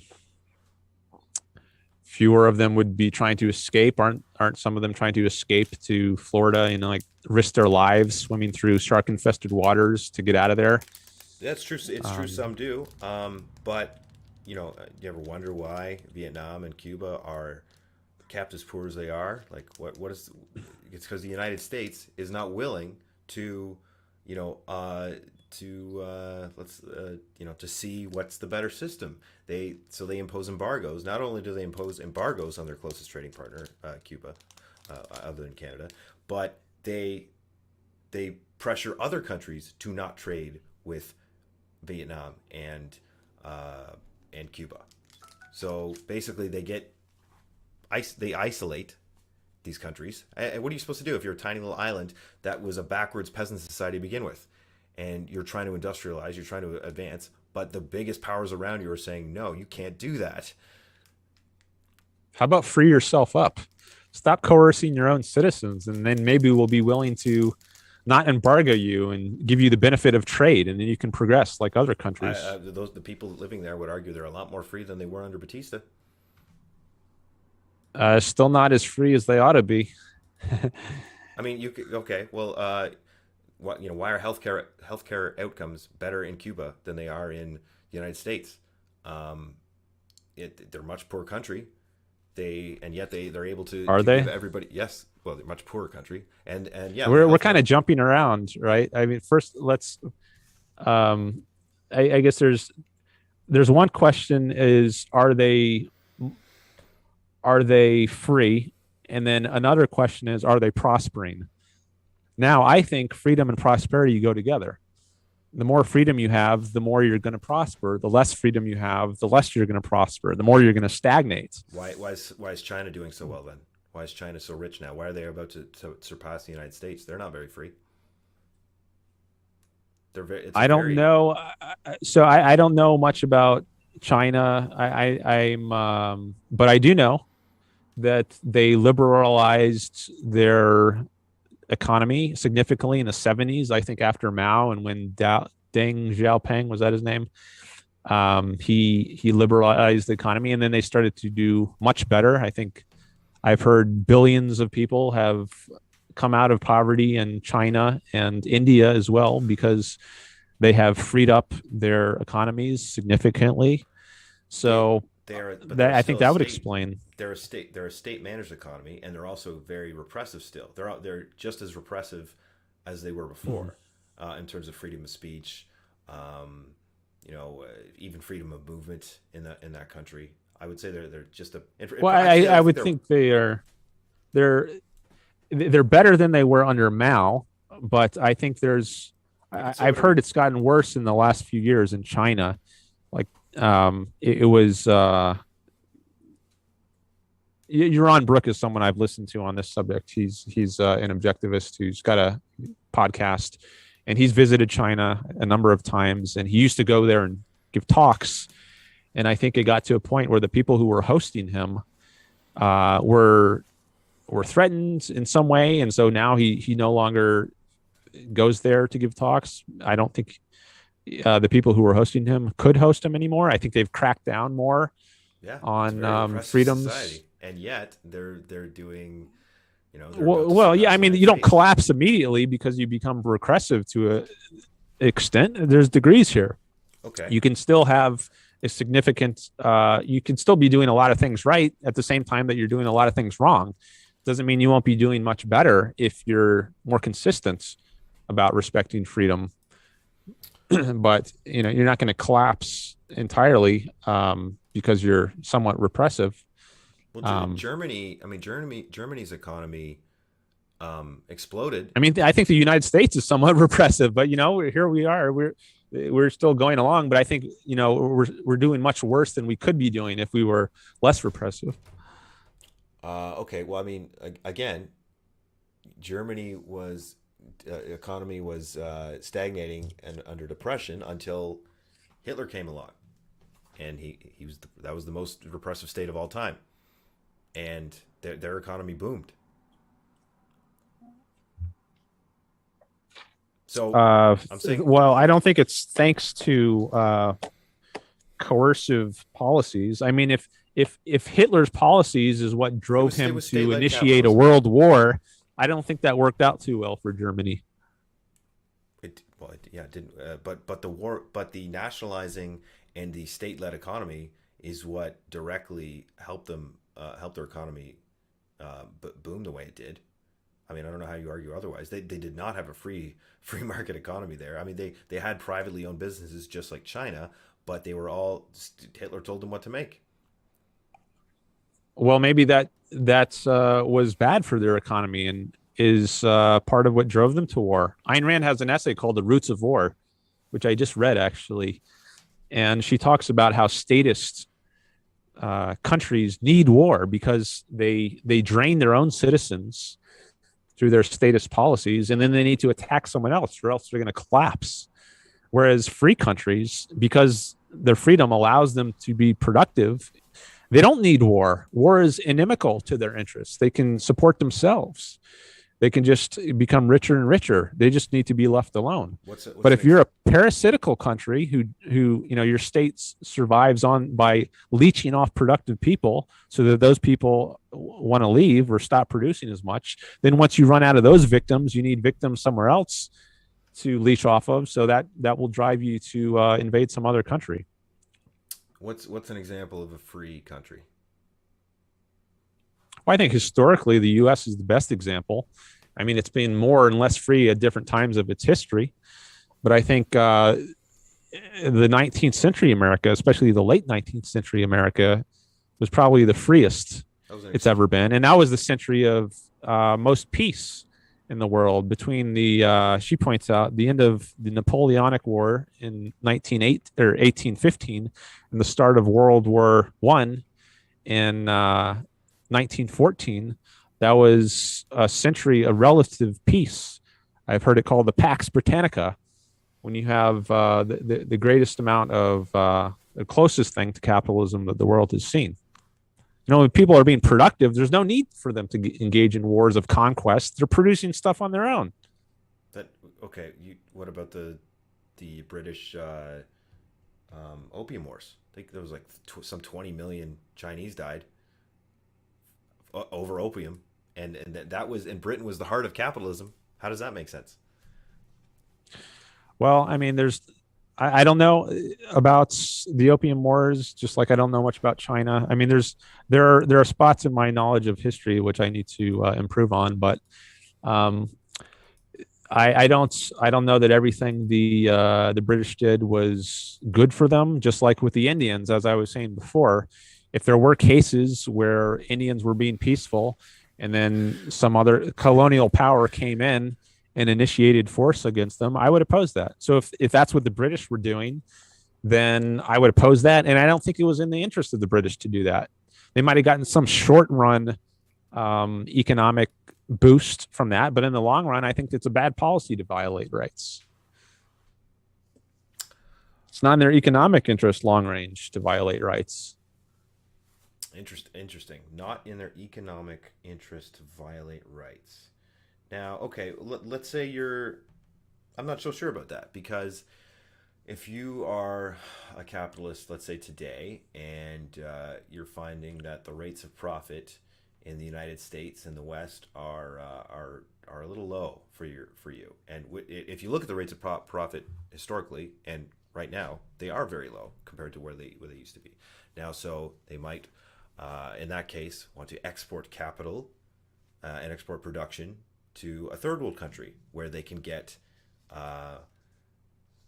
much lower labor costs, and they can also have influence and on the governments through corruption, through coups, and end up in with very favorable conditions. So workers are basically forced into mines and third world factories under sweatshop conditions, right? We kept finding in the 90s, that was the big expose. Nike and all these companies were, these capitalist companies were using sweatshop labor, and you may say that's not coercive because these people agreed to it, but you also have to understand that, like, a lot of the times people get recruited from third world countries and get sent to other countries to do labor, and they're lied to. Their passports are taken away. This happens all the time because this is in the interest of these of the capitalist class to you know, and nothing stops them. Like this is a famous thing that happened in Qatar for all the stadiums they're building for the Olympics. They would take poor people from other countries, promise them that they'd get wages and this, that, and the other, and basically end up being sending them over, taking their passports away, and then they're slave labor. Now, you could say that this makes them not good capitalists. Okay, fine, but I'm saying all the incentives are there under capitalism for them to do this, and for them to build up a state apparatus that protects their interests. So, I mean, you could imagine a capitalism without a state somehow. I mean, in your head, but at every turn, the most successful and the largest capitalists are always going to want to expand that state in order to reproduce the conditions favorable to them and to their profitability. Sweatshops. Yeah, how do we explain So sweatshops? so one thing about that is the issue of, are these people being coerced? And if they're just being made an an offer, if they're being given an opportunity, which they can accept or reject, I don't think they are being coerced. Certainly not by the company making the opportunity. Now, it might be that their own governments has been coercing them, and perhaps to such an extent that they're so poor that the best opportunity they have is the one that this foreign company offers them. But then if that's the best opportunity for them, and if it's a meager one, well, is that the fault of the company making the offer, or is it the fault of their own government, which has made their conditions so bad that getting paid $1 an hour is their best option? I think I would put the blame at the feet of their own government But for making their conditions so bad that well, I is just their best I just offer. explained to you that the imperialist countries, the United States and Britain, have I mean, this you can't even deny this, that they historically will fund and bribe and other countries, and even give them loans in exchange for creating these conditions that are favorable to those Western capitalists. So I mean, you can say, oh, these third world governments are bad, it's their fault, but they're being paid and incentivized by the IMF, by the United States, by the UK to do this, because all of these bad incentives are there if profit is the main motive for everything.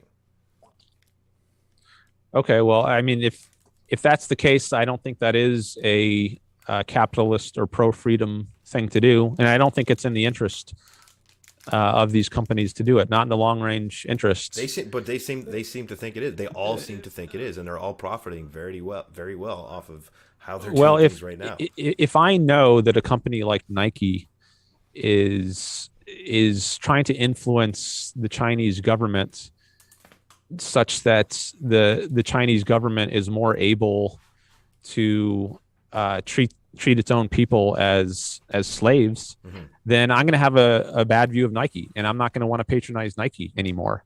And But that I did, mean, but we found that I'm out just in the '90s, and nobody stopped buying Nikes. So what does that tell you? well, I don't know that all these conditions I just laid out are true. I don't know if it's true that Nike is trying to help, trying to enable slave labor.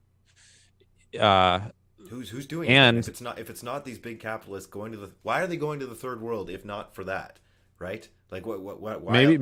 because it's just cheaper labor, not slave labor. But I don't know that we agree on what slave labor is, because I don't know that we yet agree on what coercion is. So this goes back to the earlier discussion, because sometimes socialists will use terms like wage slavery, things that I wouldn't call slavery. So I don't know that what you're calling slavery is the same thing that I would call slavery. So I think we have to be clear on that first. It's actually the Republican Party in the United States was fond of calling it wage slavery for a period in the 19th century because they saw the exploitation of the working class, the white working class, as no better or not much better than the way blacks were being exploited in the South.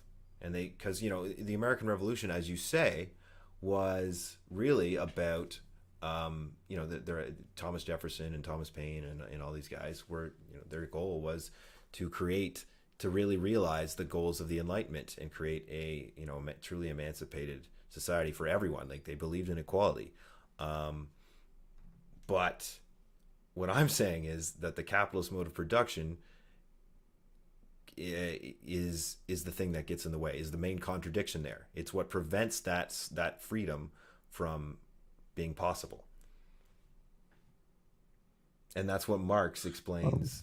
And that's what Marx explains. That's why Marx explains, if you want to complete the revolution, the American Revolution, the French Revolution, and actually have this meritocratic, equal society, you have to finish it with socialism, because you can't do it. You will never create that kind of freedom and equality and opportunity. Especially opportunity is the biggest one under capitalism. Well, at this point, I think we still have different definitions of freedom, because I think we still have different definitions of force or coercion. So to really respond to what you're saying there, I think we would have to, because you're talking about freedom and how we're implementing. The founders had this vision of freedom, and to complete their vision of freedom, we need socialism, according to Marx. I mean, to have this discussion, that's presupposing we already agree on what this term freedom means, but I don't think we're there yet. So we can go to that issue, but I think it has to be addressed on that level. I can't just respond to. Well, I mean, what I'm saying is you have an idea of what freedom is from Ayn Rand, and what force is, and I'm saying those are you cannot, the type of society that would produce is not a very nice one. It's not one that will really meaningfully produce freedom for anyone. Like, if by your definition a homeless person on the street with mental health issues and psychosis is free, well then really everybody can live in destitution under your system and be free. And the Marxist definition of freedom, which is freedom from abstract domination, freedom from coerced labor, which is what capitalism is. So labor. So you're using the term coercion there. Yeah. But we have different definitions of coercion, so we're going to have to talk about that. So I'll define it. That you need to do in order to reproduce yourself, to survive. So let's say an aristocrat from the 1300s, 1400s, that person is free, because that person does not have to toil in the fields. They have their own serfs to do that. That person doesn't cook for themselves. They own. They're an owning class. They control the surplus generated from society, or generated at least from their own fiefdom. They control it themselves, and therefore they are able to be free to, let's say, become a philosopher, become a scientist, or just lay around the house and play golf. That person is free because they're able to be self-directed in their own labor. They are not coerced by the need to survive, the need to eat, by working for someone else. Can you define coercion for me? Coercion would be the opposite of the freedom I just described. So being coerced by either a system or it would be a system in this case, but it's also unfree to be a hunter gatherer and having to spend every waking moment of your life moving around doing work that reproduces that allows you to reproduce your day-to-day life. Like you need to work 12 hours a day in order to just survive. That's unfreedom, and you could say that's coercion if you like. So you've defined freedom in terms of coercion when you said, like, you're free when you're not being coerced. So you can't then you can't then define coercion in terms of freedom. That would be circular. So I want to know what coercion is in a non-circular way. So can you define coercion without making reference to freedom? Having to labor for your own survival, basically, or because someone is having to labor in order to survive, and that can be either because you are out in the woods and you have you've chosen to be out in the woods and you need to collect berries all day to survive, or because you are a serf working under a master, a lord, or if you're a worker who can't survive without the income that the boss gives you. All right. So if coercion means having to labor in order to survive, then you're coerced even if there's no one else around, even if you're on an island by yourself. This is not. So you got to labor in order to survive. Yeah, yeah. So you're coerced. But if we live in a society where you do not have to, if the means of production are developed enough where nobody has to work, which our current society is that way, then then working, then toiling 12 hours a day for your own survival is a form of coercion when the productive capabilities of that society are already such that you could be easily living a life where you didn't have to do any work for to reproduce yourself. Okay, so you're using coercion in a way that's different than the way Because I use it. Marxists don't use the So word coercion really. I'm just trying to fit it into your. I'm trying to fit it into your schema.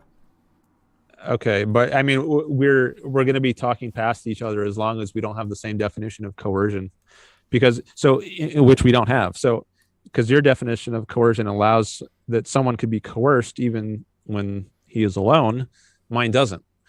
They're coerced by the Mine need to survive. requires They are yeah. coerced So by. that's not coercion on the way I understand it. So we've kind of hit uh, Right, but we do uh, not. None of us a live in this. point where we're talking different languages in in this respect. So we have to be talking the same language to continue here. So we can discuss, what is coercion, or we can debate that whether you have the right understanding of coercion or whether I have it or whether neither of us have it. But that's what we have to debate at this Look, point. okay, so the reason I said it that way is because I wanted historically a definition that would work, through all time for human history.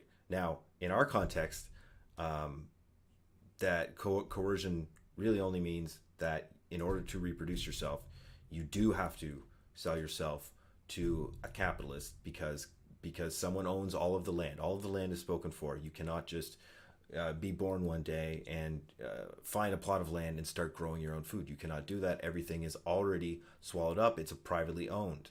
So you are in fact coerced in our current context. Well, if we don't agree about the island context, I mean, I think we should start with that because that's the simpler case. If we don't agree on that, we're not going to agree on anything else. So if you think someone is coerced alone on an island and I don't, then we've already got Okay, well incompatible understandings of coercion. if there's two people on an island and one person takes all the coconuts, then there is coercion. If there's one person alone on the island, then coercion is not okay. Well, I'll give you that. Coercion is not the right word for their situation, especially because they don't have an option of being in a society at that point. They're only alone, so you can forget that one. Okay. So then coercion is not simply having to labor to survive. So we're throwing that definition out. Well, it's having to labor, being forced to work. Yeah, it's still being forced to work by a system. Let's say by a You're system. using the term force. That's a synonym of coercion. You're being coerced to Forced. you're being coerced to work for your own survival, where in a system where the productive capacities do not necessitate that. You could live in a way that you don't where you don't have to work to survive. You could have self-directed work, but we don't. We're trying to understand, I'm trying to understand what your definition of coercion is. So you just use coercion in a sentence, but I'm trying to get beneath that and understand, what do you mean by coercion? Right? You can't explain coercion in terms of itself. So you had offered before this definition of coercion as having to labor to survive, and I said no, that's now off the table based on what you just said, that if you're alone on an island, you're not coerced there. So then um, you need to have some other definition of coercion if you're going to still use that term. I already talked about how it applies to capitalism and why capitalism is coercive. I just want to know your new definition, if you have one. I mean, I don't expect you to come up with one on the spot. I mean, it's a pretty significant change, I think. If Well, you're Marxists abandoning, again, Marxists don't think about it in terms of coercion. They think about it in terms of freedom, and your freedom goes, changes by degrees throughout history. We have based on the development of the means of production and the degree to which you must work in order to reproduce your life activity, and as opposed to being free, like that aristocrat I was talking about, to do self-directed work, right? That aristocrat is free. The worker, the serf working for him, is unfree. I don't think we can talk about freedom apart from talking about coercion, because at least I can't, because I understand Right, freedom in terms of coercion. So if you have this other Marxist way of understanding freedom, which makes no reference to coercion, then we're talking different languages again. But then my point earlier was that your version of freedom and coercion, or at least that dichotomy in your definition of freedom, does not help you create a better society, whereas mine does explicitly. Well, we can't have that discussion because you and I mean different things by freedom and coercion. Right. And I'm So if you saying mean different things by X, and you're saying X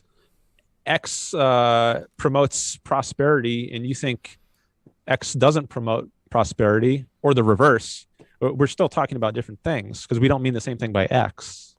But I'm saying, even by your definition, I'm saying it doesn't, like it. You don't have a better society. You just have more. You just have people not literally putting hands on you. A society where you can't eat, or you don't have the freedom to travel the world, or study at school, is not. I don't understand how you think that's better in any way than a society. Well, I think the opportunities are much better in the society that runs on the abolition of force, as I understand force. I think there's tremendous progress. I think America has become the richest country in the world, and millions of immigrants from around the world have tried to come here because of the freedom that this country has, or is it because of the absence of force, and because of the rights that the unions have won, the working rights. They were coming here in the 19th century when because there was free land. They were inviting them over. They needed to populate the land that they were kicking the Indians off. I think they were coming here significantly because of freedom, the absence of force, in other words, as I understand force. And that absence of force is what's enabled this country to become so rich. The freedom to innovate, to use your minds, to keep the results of your own efforts. To keep the result. Okay, that's it. To keep the results of your own efforts, but that isn't what happens as a wage laborer, right? Like let's now you're going to go into the Marxist surplus value. Well, stuff, like if right? you're a renter, right? If you're born rich and you can own and you're able to buy things, buy houses and rent to people, and someone's born dirt poor and all of the income they have has to be spent on rent because they're not able to save enough to buy a house. How does that equal any kind of, freedom, and even on your definition? How does having to spend all your money on rent equal amount to freedom? Is that the question? Yeah, if you're working for someone else, your wages are going to be necessarily so low that you can't buy a house on your, as a factory worker in the 19th century. And let's say you haven't had unions yet, so your wages are necessarily lower. I mean, you don't have a right to a certain standard of living. You have a right to not be forced, on my understanding of force. And when a country is starting out, then the standard of living is necessarily going to be low. But I think it's going to increase to the greatest possible extent if you do leave people free from force, as I understand it, and that will allow the standard of living to rise. If you coercively take away what people have earned through taxes, they will have less incentive to work. I certainly will have less incentive to work if I know that half of my income is going to be taken away by the states. I'm not going to want to work as much. I want to support my own life. That's why I'm working, to make my own life better. Why has you mentioned that prosperity helps raise everybody's standard of living, right? Like, Freedom helps raise everyone's standard of living, as I understand freedom. Freedom is what correlates with prosperity. It leads to prosperity. okay, so then, but if you okay, so then prosperity therefore should be an indicator of freedom, should it not? If you're a very Yeah. prosperous nation. Okay, Yeah. so then And I think it is. then you are you why okay well you are you the United States and China both the most free by your equation? Are they the most free places on earth then? I think U.S. is significantly more free. But their economy is slowing a lot faster, and China's gaining on them. Um, Maybe so. I mean, I think U.S. has lost a lot of freedom over the 20th century. I think our freedom, as I've said before, was at its peak in the 19th century, and it's been eroding with the growth of the state, FDR's New Deal, the Great Society, so-called Great Society, which I think has made it a worse society, the progressive movements, all the regulations. I think all that has been bad for America and has slowed us down. And meanwhile, other countries, I think, have become more free in some respects, or at least freer than they were. And that's allowed them to catch up. Maybe it'll allow them to surpass the United States, and good for them if they can do it. I don't think it's a race. I think every country should be maximally free, and it's in every country's interest for every other country to be maximally free. Did the Trump tax cuts and the George Bush tax cuts, did they increase freedom? I would think so. I don't know much about those, but sure, yeah, letting people keep more of their wealth is a way of increasing freedom. I think a lot more is necessary, like cutting spending. I think if you just reduce government revenues by cutting taxes, but you still have all the same spending programs in the place, then you still have to pay for them somehow, maybe through inflation or borrowing. But that's just another way of taking people's wealth in a more stealthy way than taxation, actually. How would eliminating Medicare or Medicaid, how would that increase freedom for people? It would give them the ability to choose how they spend their own money. So instead of having part of your paycheck automatically deducted for Medicare. But this is for retired people. Medicare. Yeah, and you have to pay in through all your working years. Part of your paycheck is automatically taken out to go to Medicare, but you should be free to do whatever you want with your full paycheck. It shouldn't be coercively taken away from you. So it would increase your freedom by giving you the opportunity to do whatever you want to do. Maybe invest it in the market, maybe invest it in healthcare, just as it is now. But it should be your choice to do with it as you please. Okay, so that's the market. You brought up the market. Crypto is a lot of libertarians and objectivists love crypto. They love Bitcoin. It's deflationary currency. It's the opposite of the Federal Reserve. It's not, you can't just print money, and it's also full of scams, as we've been witnessing. Lots of rug pulls. Now, is it good that people are being conned into investing in these rug pulls and losing all their money because they had the choice to do that? They believed in it. It was a lot of libertarian type people talking about the all the good aspects of a lot of these coins and these NFT scams, and lots of people have lost their livelihoods already, and it's only the beginning of the crash. One might argue that government regulation on the cryptocurrency market could have prevented this, but under your definition of freedom, it's a good thing that people made a decision with their own free, rational decision making, and came to the conclusion that they should put all their money in Luna coin or whatever it was, and then lost their life savings. Well, I don't say it was a good decision if they did that, but I think it should be a free decision. So I know very little about Bitcoin, but what I can say is I think people should be free to invest their money as they choose. They shouldn't be forcibly stopped from doing that. But I also think people shouldn't be able to engage in scams and frauds, but there's already laws on the books to prevent fraud. That's not something that's consistent with what does that tell capitalist society. Like, there's laws in the books to prevent fraud, and yet it happens anyway. I mean, there's always going to be fraudsters, just like there's always going to be people who try to bribe. But I think what you try to do with this, what you should try to do is come up with a system that minimizes such things. And I don't think the way to deal with that is to legalize it and say bribery is okay or coercing people is okay. I think you should make it against the law, and then people have to revert to being covert and secretive and breaking the law, so that they are put at war with reality, and they're always under threat of exposure, under the threat of scandal, under the threat of blackmail. When this comes out into the light, which I think will happen eventually, the way to do it is to illegalize it, not to legalize it, and that's what minimizes it. But there's always going to be people who are acting irrationally and try to get away with stuff.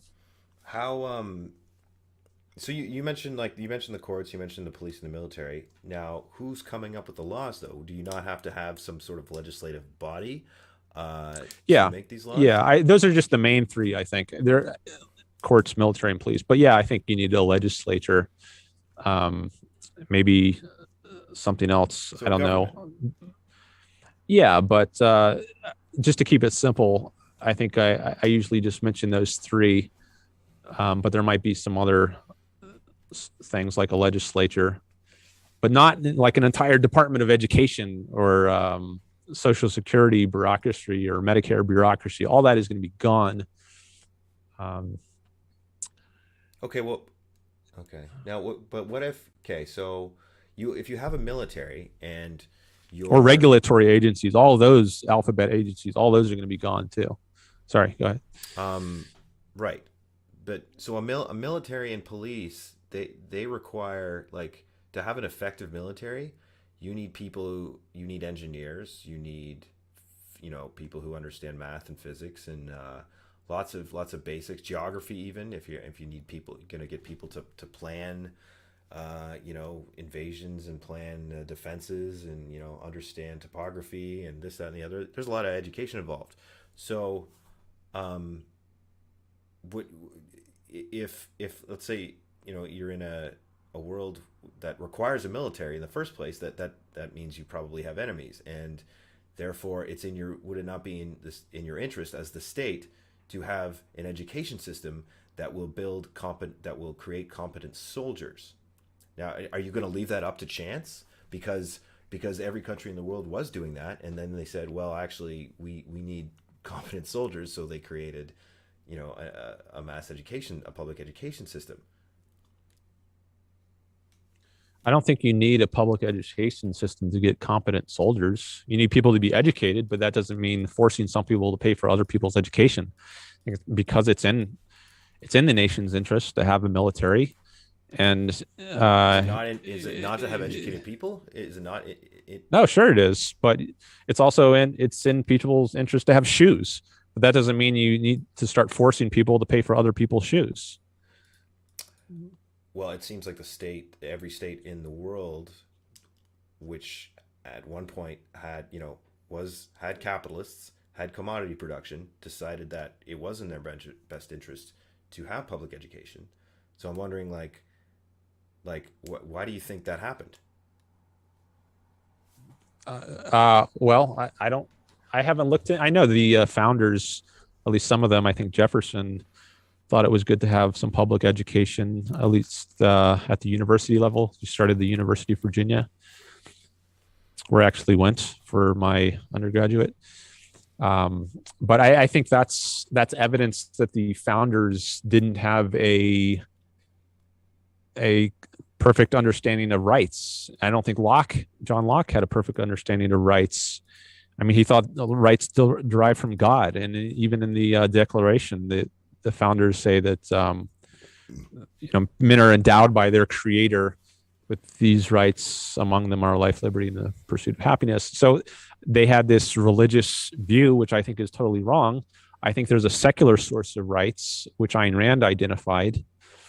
And if they had understood the secular nature of rights and understood rights better than they did, I don't think they would have advocated public education, which I think has been a disaster, by the way. I mean, you have kids graduating high school these days, who I think are terribly educated. Some of them can't read and write, or they have a very low level, far below their grade level of reading and writing, can't do math. I used to tutor kids in middle school, seventh, eighth graders who could still not read, some of them, who still couldn't do basic arithmetic, some of them.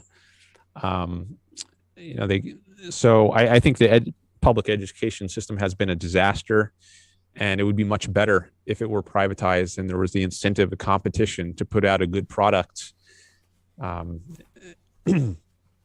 So that's another big subject unto itself. But I don't think I mean, you can say, yeah, it's good to have an educated public in order to have a thriving, flourishing society, and but I don't think it's valid to leap from that to therefore it's right to force people to pay for other people's education. And maybe the founders just didn't recognize that part of it. Just they didn't, or they weren't right about slavery. So they were wrong about that, and that had to be fixed. Well, I mean, to be fair to some of the founders, the left wing of the radical wing of the revolution they did acknowledge that slavery was an evil that needed to be overcome. They just realized they weren't going to be able to do it at this early stage, because the southern founding fathers and the colonies were not willing to give it up at that early stage, and they kind of actually predicted that the Civil War would end up having to happen. But sorry, that's kind of yeah, some of them had a better view on slavery than others did. I don't know all the details about the various founders and what their views were, but yeah, I know for some of them it was a compromise, and they thought, this is the best we can get at this point. But yeah, it wasn't going to last. Okay.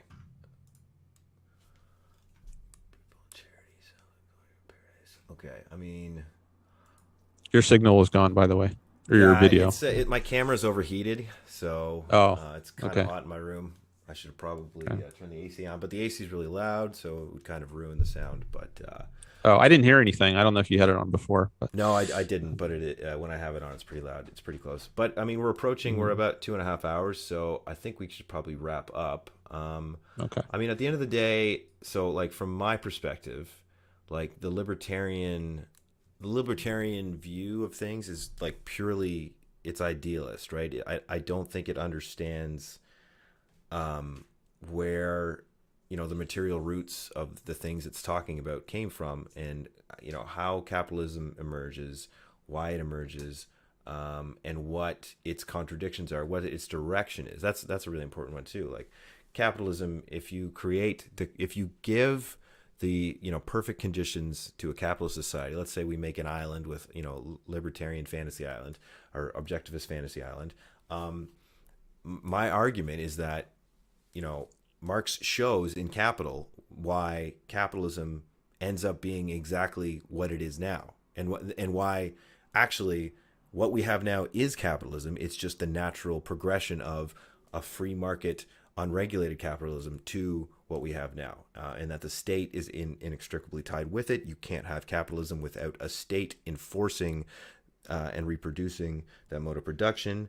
And that the libertarian idea is something kind of dreamed up on paper, right? It's abstract, it's idealist. It's a lot like the neoclassical economists, von Mises and Hayek, their version of their drawing of abstract equations and stuff that never ended up really panning out in the real world. But this is Ayn Rand, in her defense, like she was living under Stalinism, which was a very brutal system that I would never advocate for.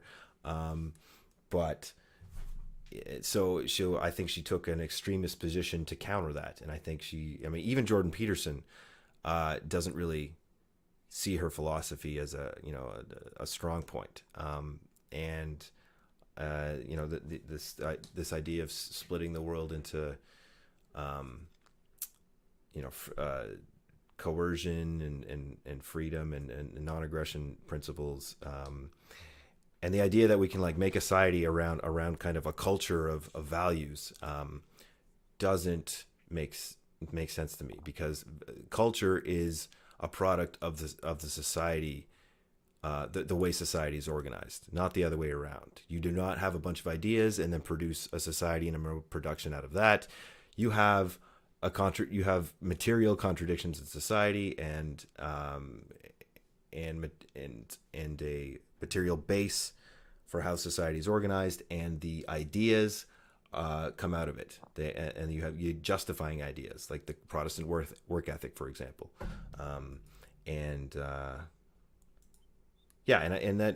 socialism, again, to really achieve freedom for me is freedom from work, is freedom to live life, a self-directed life. That's what makes humans humans. Humans are able to do self-directed labor, but under a capitalist society, that's extremely limited.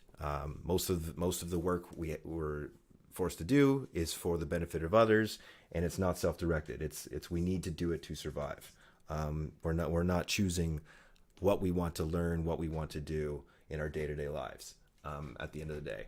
And I think it's a lie. You're lying to yourself if if you think working some job at in either the government or for Walmart or Amazon is a true choice. I think that's a delusion. And socialism is the only means to actually achieve that a true freedom, a more substantial freedom. I mean, the freedom you're talking about is a type of freedom. I just think it's a very surface level and insubstantial freedom, and that you'd be better off thinking about freedom in a deeper way, in a more material way. And I will let you have the final word. Okay. Well, thank you again for having me on here. I will close my closing statement here. I think I'll be shorter. I'll just say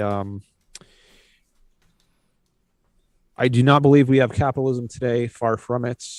So I think it's a straw man to blame or to point to today's system as capitalism, and say, whatever problems we have today, look at how badly capitalism is doing. I think that's a straw man sort of approach. The way I understand capitalism, the way Ayn Rand understands capitalism, means people are not subject to the initiation of force. physical force. And the closest we had to that was probably in the late 19th century in the United States. The only proper functions of governments are a military, police, and courts, and maybe in a legislature, but that's basically it. So there's a massive amount of things the government is doing today that it wouldn't be doing in the system I envision following Rand's. All the taxes, all the regulations we have had that's been growing for over a century. Um, from the progressives to the New Deal era to the Great Society, so-called greats. I think all these things were moves away from genuine freedom, which I understand to be the absence of the initiation of physical force. I think this system is an ideal and is also practical, and that the historical record bears it out. I think the closer a society has come to this ideal, the better it's done, the more it's prospered. The reason why millions of people have tried to flock to the shores of this country. So I think it is a practical ideal, and it's got tons of historical evidence to bear it out. And that I think we could do even better if we had more of it, if we were even more consistent in our respect for freedom. Unfortunately, I think we're becoming less consistent. The state should exist.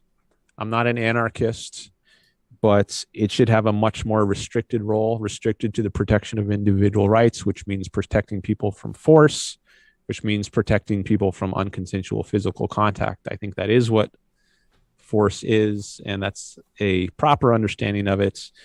And I think that's one of the root disagreements that came up in this discussion of what exactly force is. So I'm glad that that came up, because I think it exposed one of the key fundamentals of political philosophy. And I invite anyone to read this book, Capitalism, the Unknown Ideal by Ayn Rand, to learn more about my perspective. And also, again, my YouTube channel, there's a lot there on ethics as well as politics, youtube.com/Dan Norton 1. So thank you again for having me on. I appreciate it. You are welcome. Thanks for coming. And yeah, that's it. Thanks, chat, for hanging out. And we are done. Okay, well done. All right, well,